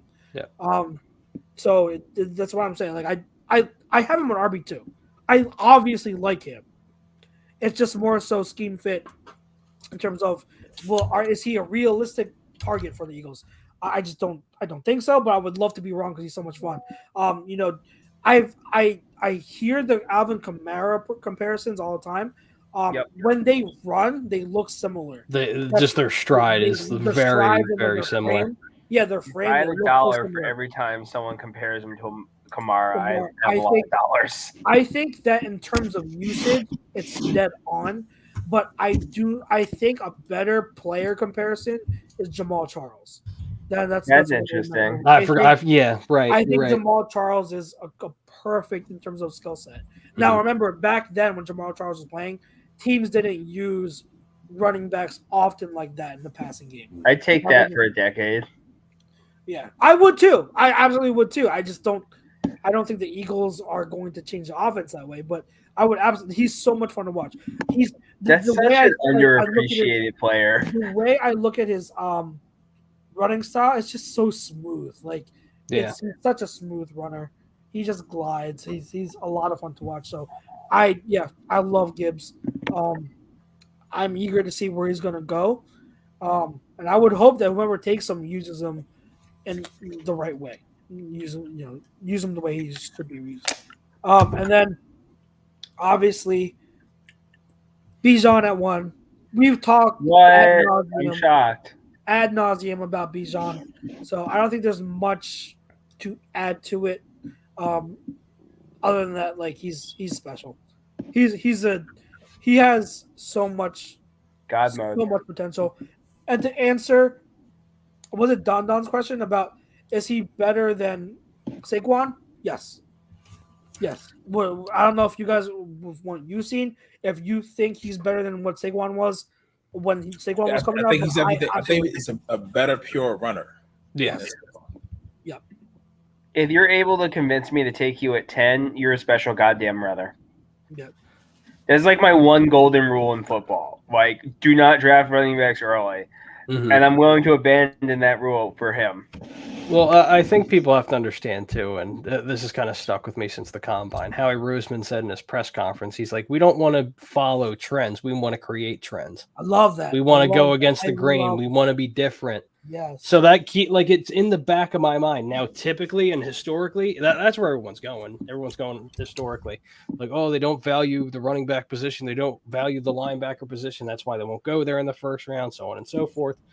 But going back to the Howie Roseman thing and also going to the article I sent you guys a couple days ago where executives view Bijan as a potential gold jacket guy, if your front office thinks and your scouts think that he's going to be a potential gold jacket guy, you get him at 10. Yeah. It's that simple. You get him at 10. Yeah. Yeah. And again, you talk about fun with this offense. You're talking about the greatest show on turf 2.0. Yeah. That's my question. Let me throw this question at y'all, right? Do we think Bijan is somebody you can build an offense around? Yes. Yeah. Yeah, 100%. Okay, so if I tell you that, and you had the 10th overall pick, where you just need him to be a piece, and you can keep his legs fresh, to where AJ goes away. You feel what I'm saying? Where you just you after his contract is up, you still got Bijan. When you can build an offense around a player, and then and you can get him on a rookie deal, that production that you're getting for that value of on the field, to me, it's a no-brainer. I understand positional value, all that other good jazz, but I really feel like his range that he can go, it starts with us and can be. I mean, honestly, it wouldn't shock me. It probably starts at 9. A realistic chance for him to go with Chicago, to pair him with Justin Fields. I think you can make a case, but I think their line is so bad. They need linemen. They do need linemen. So like they need offensive linemen. So and what I'm saying is like 9 to like 30 to 31 is his range that he can go is amazing. Yeah. If Dave Gettleman was the GM of the Bears, absolutely he would pick him. Yeah. He would pick him at 9. He would absolutely pick him at 9. But I don't think it's because I think that again, if you go to the Bears, it'd be another. Well, I don't want to say as bad, but like, look at what the Giants did to Saquon, like with that horrible O line, like they ruined him. So I wouldn't want to see that happen for that purpose because like again he's special, but they need an O lineman. So I would make a case for Skoronski or Paris Johnson for them. But I get what you're saying. Where like you could in some universe you could see it. You could see it going to 9. Yeah. And I want to hammer home the point once again, like because Don says Bijan or McCaffrey. That's tough to me. It's easily Bijan. I think remember McCaffrey when he was coming out, the receiving ability was enormous. So that was his calling card. But McCaffrey isn't the runner that he is. Wasn't the runner that he is now, and even now in his prime. McCaffrey was never an elite between the tackles runner. He was good, but that wasn't his calling card. Do you remember his first year or two? Like CMC didn't run well between the tackles. He didn't. People forget that. But he added bulk and he got better with discipline. So he became a good runner, but he wasn't that first 2 years. His calling card was always receiving ability. But Bijan overall, like I don't know why his receiving ability, I think, doesn't get put into the conversation nearly as much as it should. Yeah. I'm literally talking about you can put him out wide and have him catch passes as a wide receiver. Is his route running on par with Gibbs? No, it's not. But his hands are. Like it could be better. Like, have you seen his ability at the catch point to extend and catch away from his frame? His body control is amazing. So you can put him out wide still, have him run downfield. So like his receiving ability doesn't get talked about enough, and that's why Bijan is the exception to the rule. Yep. Like earlier on, a month or two ago, I was against Bijan at 10. The more we've discussed it, I've become more open to it. Like when you look at the other prospects, it's like, okay, like Bijan is this special. Are you really would I want Christian Gonzalez or Brian He'll be gone. Sure, but am I going to be able to guarantee they're going to be better players at the position than Bijan is? I can't guarantee that. Like, you know what I mean? At some point, you just want to take the better player. Well, I think the big thing is too, more than anything, it's production. So when you talk about like a top 10 pick, right? The first thing that you're going to think of is a blue chip player who's going to have an immediate impact. Now, again, Devontae Smith you could talk about, but I think the big conversation is now, obviously, we know the Eagles' bread and butter, offensive, defensive line, they value the line of scrimmage more than anything. But is Jalen Carter going to have 11 to 12 sacks when he comes in here as a rookie? No, probably not. Could Bijan Robinson, behind the best offensive line in the league, lead the league in rushing and possibly a bunch of other statistical categories his rookie year? Yeah. just you just look at all the weapons that we have, and you throw him.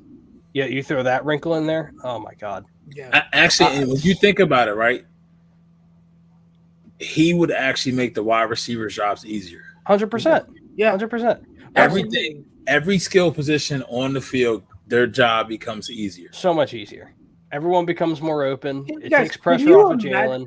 Can you imagine the RPO and zone read game? Like, you can't defend it. You literally can't.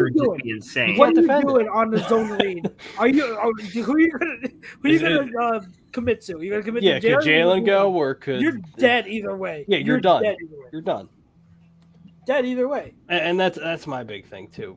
And I get it. Like people are like, oh, he's only gonna be here for 5 to 6 years if you include the 5th year. Maybe win a Super Bowl or two during it. If you win a championship or two, who cares? It's worth it. Who cares? I don't care. Yeah.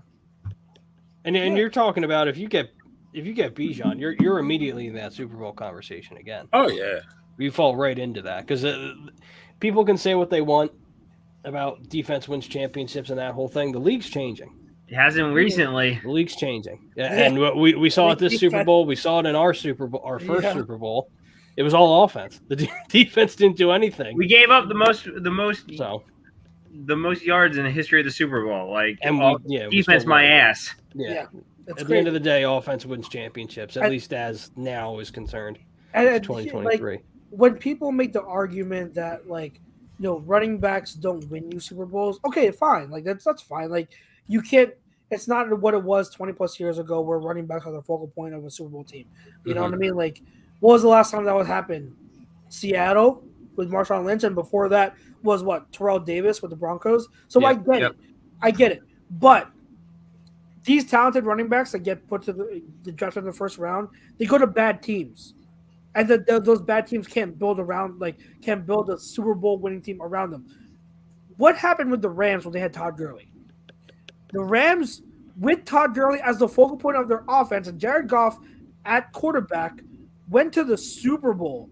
Yep. Now, if you have, because I know a lot of people out there, they say they'll give a comp of Bijan to Todd Gurley in terms of Todd Gurley in his prime, because Todd Gurley was tremendous in his prime. So yes, you remember how unstoppable Todd Gurley was? Like, that's what we're talking about.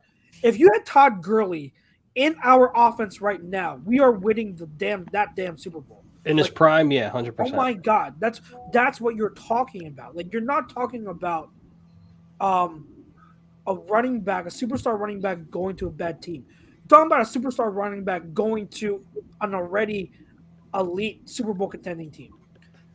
That's the difference. That's in a conference who you don't see who's gotten better. Yeah. That's the crazy part. Like, we can't forget the conference as a whole, where Howie's looking at, like, okay, we got the best quarterback in the conference. Who would have thought we would have said that 18 months ago? You're right. And then probably arguably the best wide receiver group, the top two in the conference. Mm-hmm. I mean, Debo and Ayuk is very close. I mean, but me and Chucks, we hold Ayuk to a higher level than most. Yeah. I can't wait to. Is he a free agent after this year? I think so. If they don't lock him up, yes. Yeah. But tight end until Dalton Kincaid probably gets to Dallas, where I think they'll probably take a tight end more so than a running back. That'd be a good pick, actually.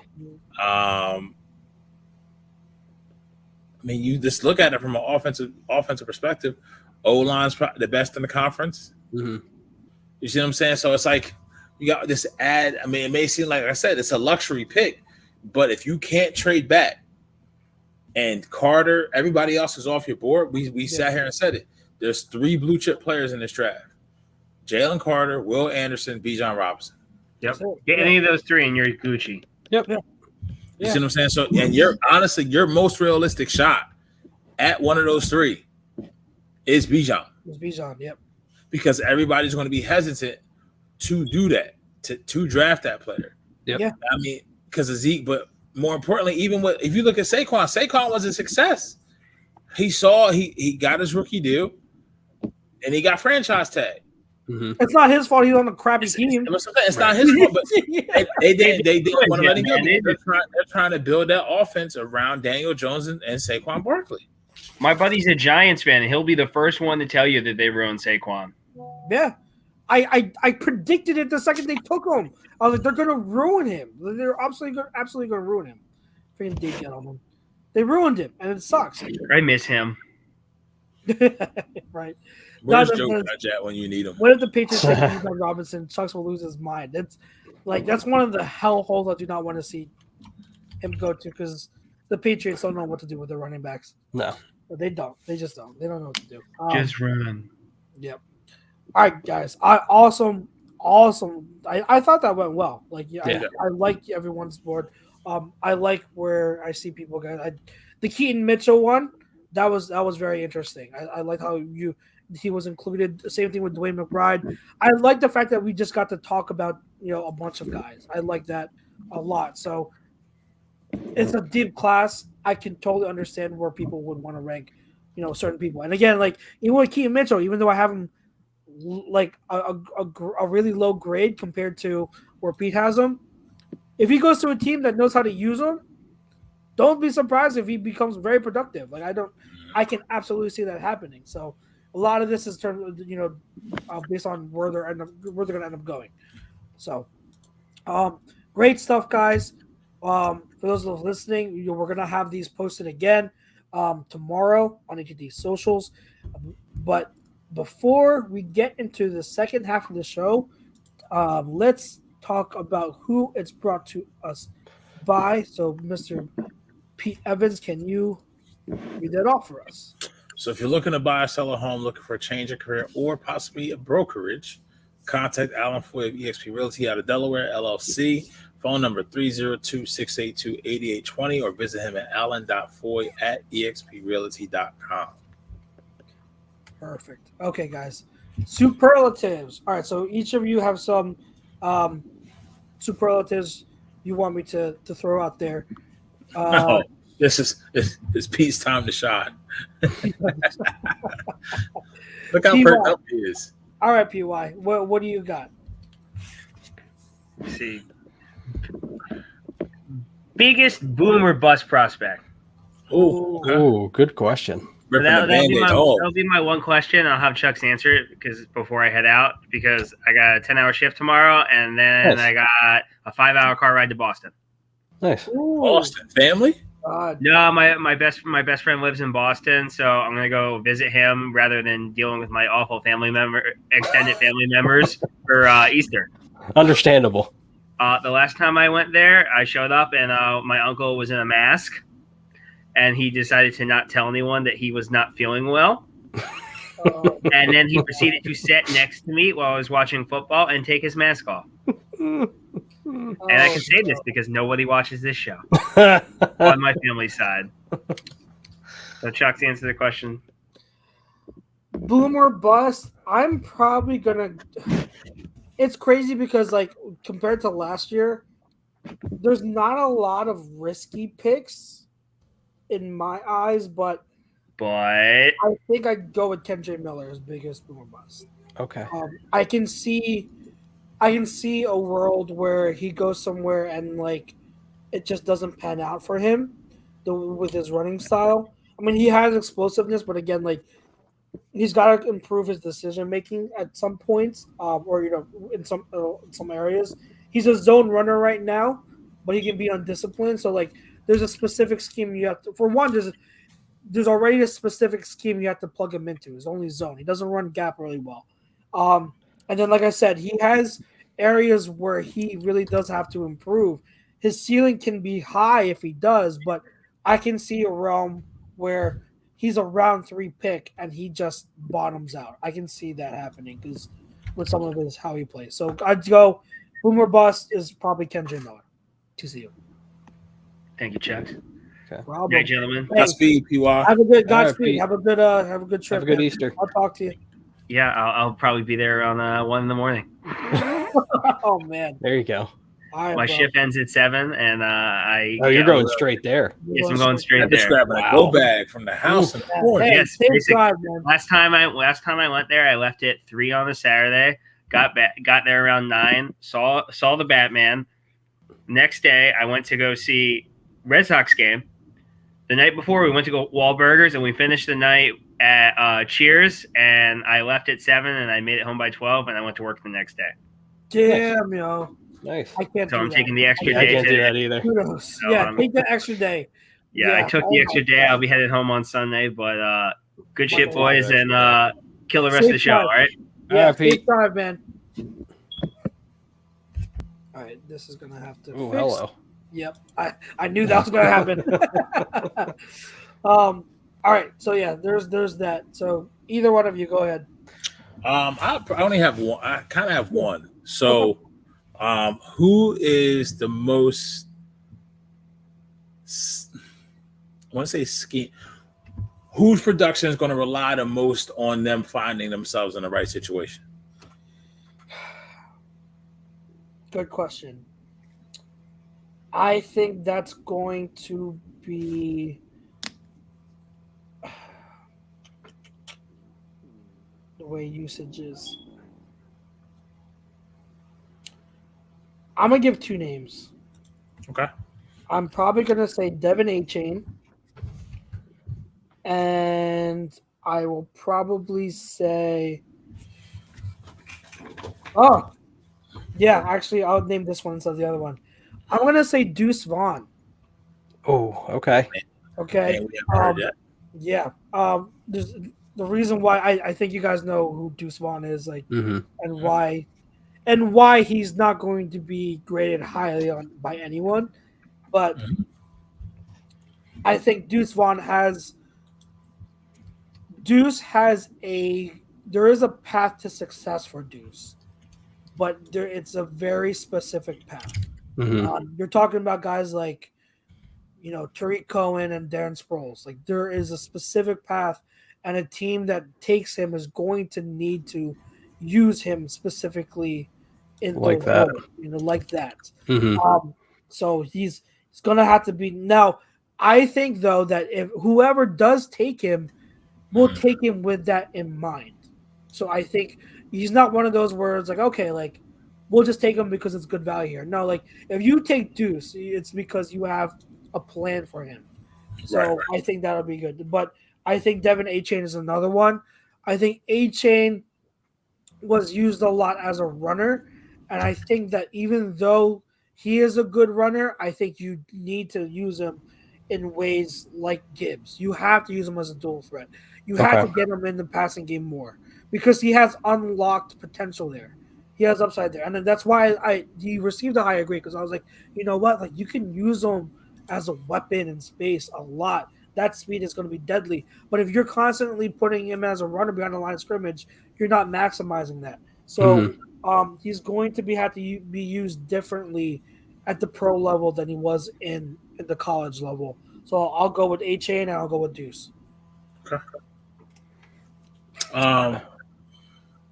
Go ahead, Jake. Yeah, so I'm going to stick with kind of like an Eagle-centric type question. So hypothetically, if we don't do Jamar Gibbs, Bijan Robinson, or Chase Brown, who do you think would be the best fit for the Eagles at that position outside of those three? Outside of those three. Complex run schemes. So I don't think I can narrow it down to one. I think I'll go with like 2, maybe 3 guys. So with the way we run schemes, and I'll say it this way, this is what I'm thinking. You have to be able to run both zone and gap. Because with Jeff Stoutland, he runs both. His run schemes are complex. They're not easy. And that's kind of why I'm also on Chase Brown, is because he has that vision and decision making where he can run complex stuff. Okay. So that's why I like him so much. Outside of him, though, I'm going to go. I have to just make sure I have it here because of my notes. Pete, you're gonna like this one. I think Rashaad Johnson. Okay. I think because he one of the best ways to use him is out of the shotgun or out of the pistol, and that fits obviously what we do a lot well. So, obviously he's a downhill between the tackles runner. So Rashaad Johnson would be one. I would also probably say, so it's so tough. The inside zone, I'll probably go with Kendre Miller too. Another, I'll mention him again. I think the schemes that he can run well right now with zone are similar enough to what Statland runs.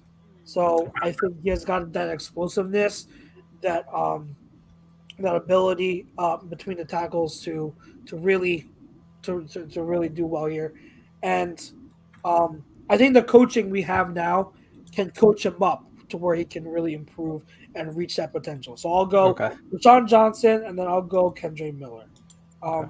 I wanted to mention guys like Sean Tucker and Tyon Evans, but they're gap scheme guys, and we run so much inside zone. So I don't know how much they'll be able to adjust. If you were to tell me that they'd be able to run and assimilate to that zone running scheme more, then I'd probably go Tucker or Evans over Rashaad and Miller. But it's so close. That's where it is. They're gap scheme runners that I think would need time to adjust. All right, so I don't want to ask, but I'm going to ask a couple that Don has. I think this is Eckler because his contract is younger. Yeah. I just think Henry's contract has to go to an ideal situation. But I'm curious to see if you answer this question, Chucks, that Don has, but also the last two. The best inside tackle runner, and then which running back outside of Bijan could be productive without a good team. So in spite of his team. Okay. Outside of Bijan Robinson, so I'll do that one first. We'll run back outside of Bijan. Productive without a good team. You're going to go with, I think, someone with either good ability to create for themselves or who can be a dual threat. Because obviously, no matter what team you're going to go to, you can be used in multiple ways. The easy cop-out answer is going to be Gibbs, because I think Gibbs is going to be that. I think also, though,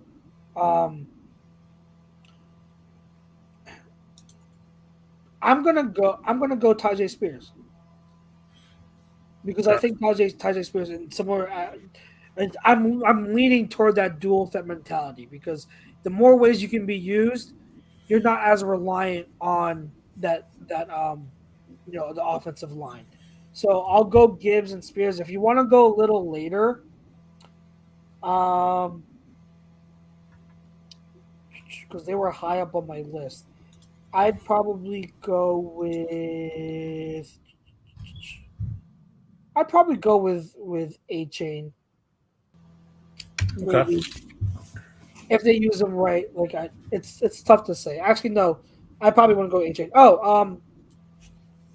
I'd probably say Charbonnet, because I think with Charbonnet, he's just so, like I said, he's high floor. So I think that he's going to be able to contribute in multiple ways. Now, the production won't always lead to big numbers, but I think that he's going to be very consistent. He's always going to find a role. So I'm approaching it from that point of view. So I think that production outside of just rushing, I think in terms of contributing on passing downs as a blocking receiver as well, I think that's going to be his calling card. And then best inside the tackle runner outside of Bijan Robinson, I think I'd have to go Chase Brown. Okay. I think Chase Brown, just that nuance to his game in terms of vision is so good, and he can run complex schemes like I mentioned earlier. And so I'm approaching it again, not as much from a power and strength standpoint, but from the vision and discipline in order to navigate inside the tackles. So honorable mentions for between the tackles, I'd go with Tyon Evans. I'd go with Rashawn Johnson. And yeah, probably those two. So they probably get honorable mentions. And then Don says, no, must not be friends with Eric Gray from Oklahoma. Eric Gray, I think for me, he received a round 4 grade for me. With Eric Gray, I like him. He's like a poor man's Devontae Freeman. He's quick, really good feet, downhill runner, be physical. But again, I talked about it before with some other guys. He doesn't have burst. He doesn't have burst or athletic ability, and he's small to add to that. So he doesn't have a huge build. So that's why Eric Gray has a round 4 grade to me. But on day 3, if you were to take Eric Gray, I think he definitely can contribute in the committee. So he's not a bad prospect at all, but you just got to realize he has his limitations. Don says, I love the running back from Pitt, which is Izzy. Israel Abanaconda. He's talk about another scheme-specific guy. He's another zone runner, outside zone.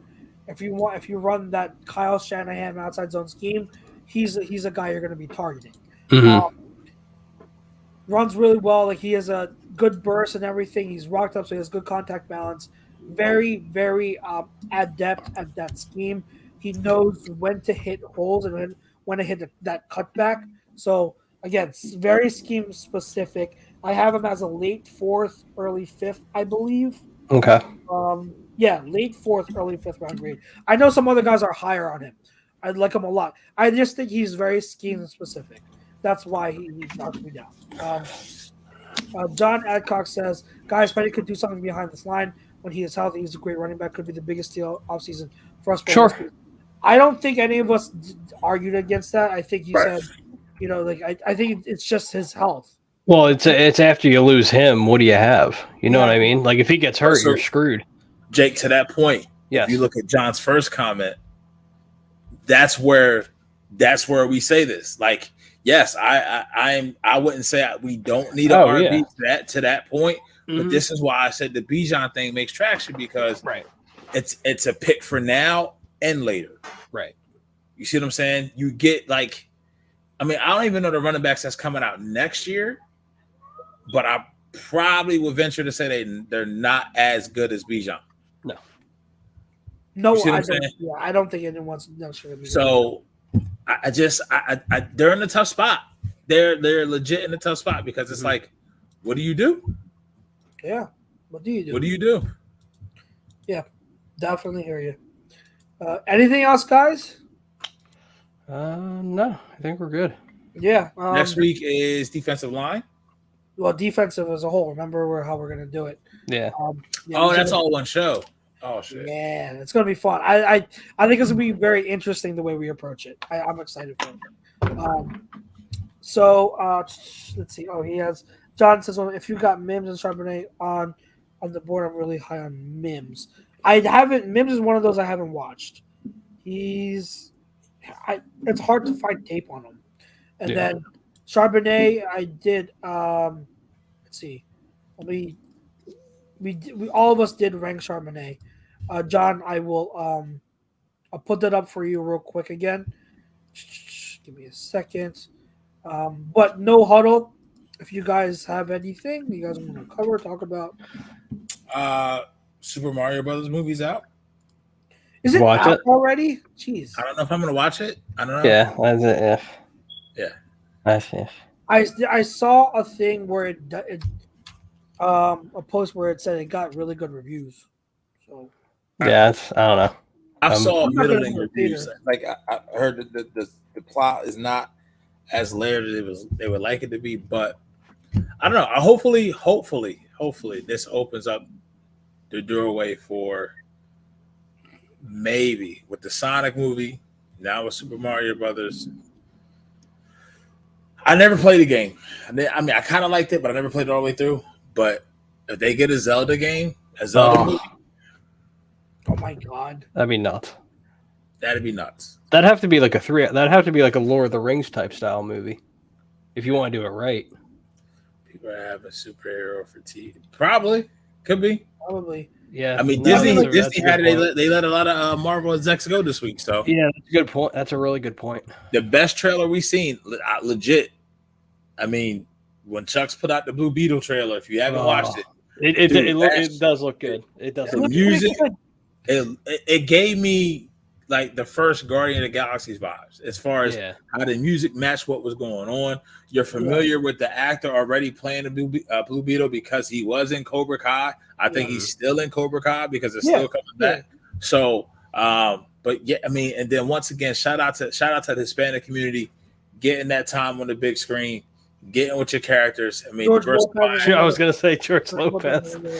Yeah, you said, and then I mean, but even like in more serious role for Lopez, still kind of funny, tongue in cheek. Interesting for that to come out. I haven't watched Mandalorian yet, but this probably has been the best season of Mandalorian so far. For me. People don't like it.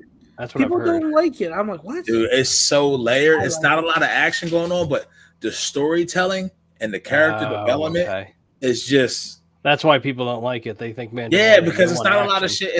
It's action, but it's not like nonstop. You really don't have a big bad until probably now.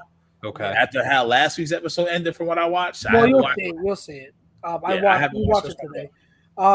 Here's my counter argument to that, to people who say that. Season 1. All those middle episodes were just fillers. Yeah, like they were all kind of unnecessary, but they had like action to them. I wasn't a big fan of that. This year, because the story is progressive, I appreciate that more. Now, if you are, I think it caters more now to Star Wars fans than the casual fan, because the casual fan is going to see all this stuff and be like, "What's this? What's this? What's this?" Like you guys should have seen my reaction when I watched the episode last week, and then we saw freaking what's his face? Carabast. What's his name? Paz Vizsla? No, the guy from Rebels. Bro, when I saw that, I thought of you. I can't think of his name now. Zeb. Zeb, yeah. Oh, yeah. But casually too. Oh my god. Casually too. Just out of the he starts talking. My jaw dropped. Oh, like stuff like that. True Star Wars fans appreciate that. And then the whole thing with Mandalore and bring the clan together now, like we appreciate that. But the casual fans might not as much. Like Mary is growing into a big Star Wars fan. And as she was watching the episode, she's like, this week's episode, she's like, "Oh, Mandalorians are so cool." And I'm like, yeah, they are. They're like, we talk about Star Wars is so heavily focused on Jedi, but in the lore, Mandalorians are like the foil to the Jedi. Like they're constantly on war, but like they're the biggest in terms of like the rivals is. Obviously have the Sith, but the Mandalorian wars are huge. So, like this whole thing, I like the plot for this season. Now, this past episode, I will say, not the greatest until the ending. Okay. So it's a little lacking, but I still appreciate it because how it progresses the storyline. So I appreciate it. It's just compared to if you're anticipating a huge thing, you're gonna have to wait a week. But like it's the ending of the episode was like, yes, like all right, there we go. So yeah, the ending is good. Trying to think. Yeah, we mentioned Blue Beetle. Yeah, I think what else? I think that's pretty much it. I mean, I will say also, with me pretty much wrapping up my running back stuff, I am so glad I'm done. Like, I am so happy to be done. Like I am so tired. From all the work I've had to do on top of my work for Alonzi. I am so exhausted, and I've never had to. Oh yes, shout out to Angel Reese. I've never had. Make it a big deal over nothing. Who cares? Yeah, They do it, but I want to say this before you get to you. Shout out to injuries to LSU. Yeah, 100%. Great coach. Yeah. They just had the better team. They had the best player on the court. Yeah. Yeah, Kate, like you can do all that, ring me and all that shit. I think Caitlin still had like 30. No, and again, she's a stud. She's an absolute stud. Yeah. She's just I mean, it is what it is. Nobody talks about the game where she let the girl in the corner to shoot a 3 by herself. Well, and the thing is too that people aren't talking about. They're like, "Oh, it's disgusting." Blah blah blah. Like if guys did it, it wouldn't be a big deal. Like if it was the NBA, no one would care. Be like, if it Allen Iverson is reveled in the fact that he stepped over Ty Lue. Yeah. Right. Oh, could you imagine if that happened? They'd be like, "Oh my god, the disrespect." God. But you know what? It's good for women's basketball. It gets the attention to women's basketball, and it shows like, okay, these girls have an edge a little bit. They have a little fight in them. They have a competitive spirit. It's just right. Like, who cares? Like, Allen Iverson stepped over a guy in the middle of a game. Like, to me, they're like, Smooth stepped over too. It's the end of the game. Go celebrate your win. Why are you following her around? I think the fact that she did it at the end of the game is even more understandable. Like the game's over, you won, you have the right to brag. Yeah, absolutely, right, 100%. I mean, in this instance, where there was more uproar about this than the one, I forget who it was, the one girl who just straight knocked the other chick out. Oh yeah. And there was nowhere near. You didn't hear a thing about it. Outside of you saw the headline the next day, I think it was in a cycle for like 24 to 48 hours. Women's player knocks out, gets locked up. That there's an arrest warrant for all this. Yeah, like this was just ring me. Like it was just shoot. And then the thing is, it wasn't like she was giving back. She did it on her own. Like she was reporting the same energy that Caitlin had gave another team. Yeah, she did it to the other girl did it to teams all year. So like, what's the? I don't understand it. I don't get it. But there was no buzz for the Final Four because UConn is them boys, boy. Right. UConn is them boys. Yeah, once you got to the Final Four, everyone's like number 5. UConn. Listen, one for the thumb. We better put some respect on UConn name. We won. we tied with we tied with Duke for most national championships. Tied with Duke, one behind UNC. You don't hear us. Okay. We don't have the top recruiting classes in UConn, but we find them guards though. So I digress, man. I digress. All right, gentlemen. Anything else you guys want to add? No. Countdown starts. Chucks, this is an official invite. Next year, around this time, WrestleMania 40. I'm telling Andy, we're gonna try to get a 20-person. We're trying to get everybody together. Yeah. We're trying to get everybody to go. When it's like the Super Bowl of sports entertainment, Chucks comes to the city. There's so many events around it to where, like, I'm already thinking to myself, I'm working Wednesday and I'm not going back to work until that next Tuesday. It's gonna be so fun, bro. I think they said like this one did the past. They just had it this weekend, Chucks. The gate did 21 million. It was 160,000 people over 2 days. That's 2. That's not counting the 17,000 that was at the show before on Friday. Right. I think it was the Hall of Fame thing for right? NXT, and then you had another 17 for Monday Night Raw.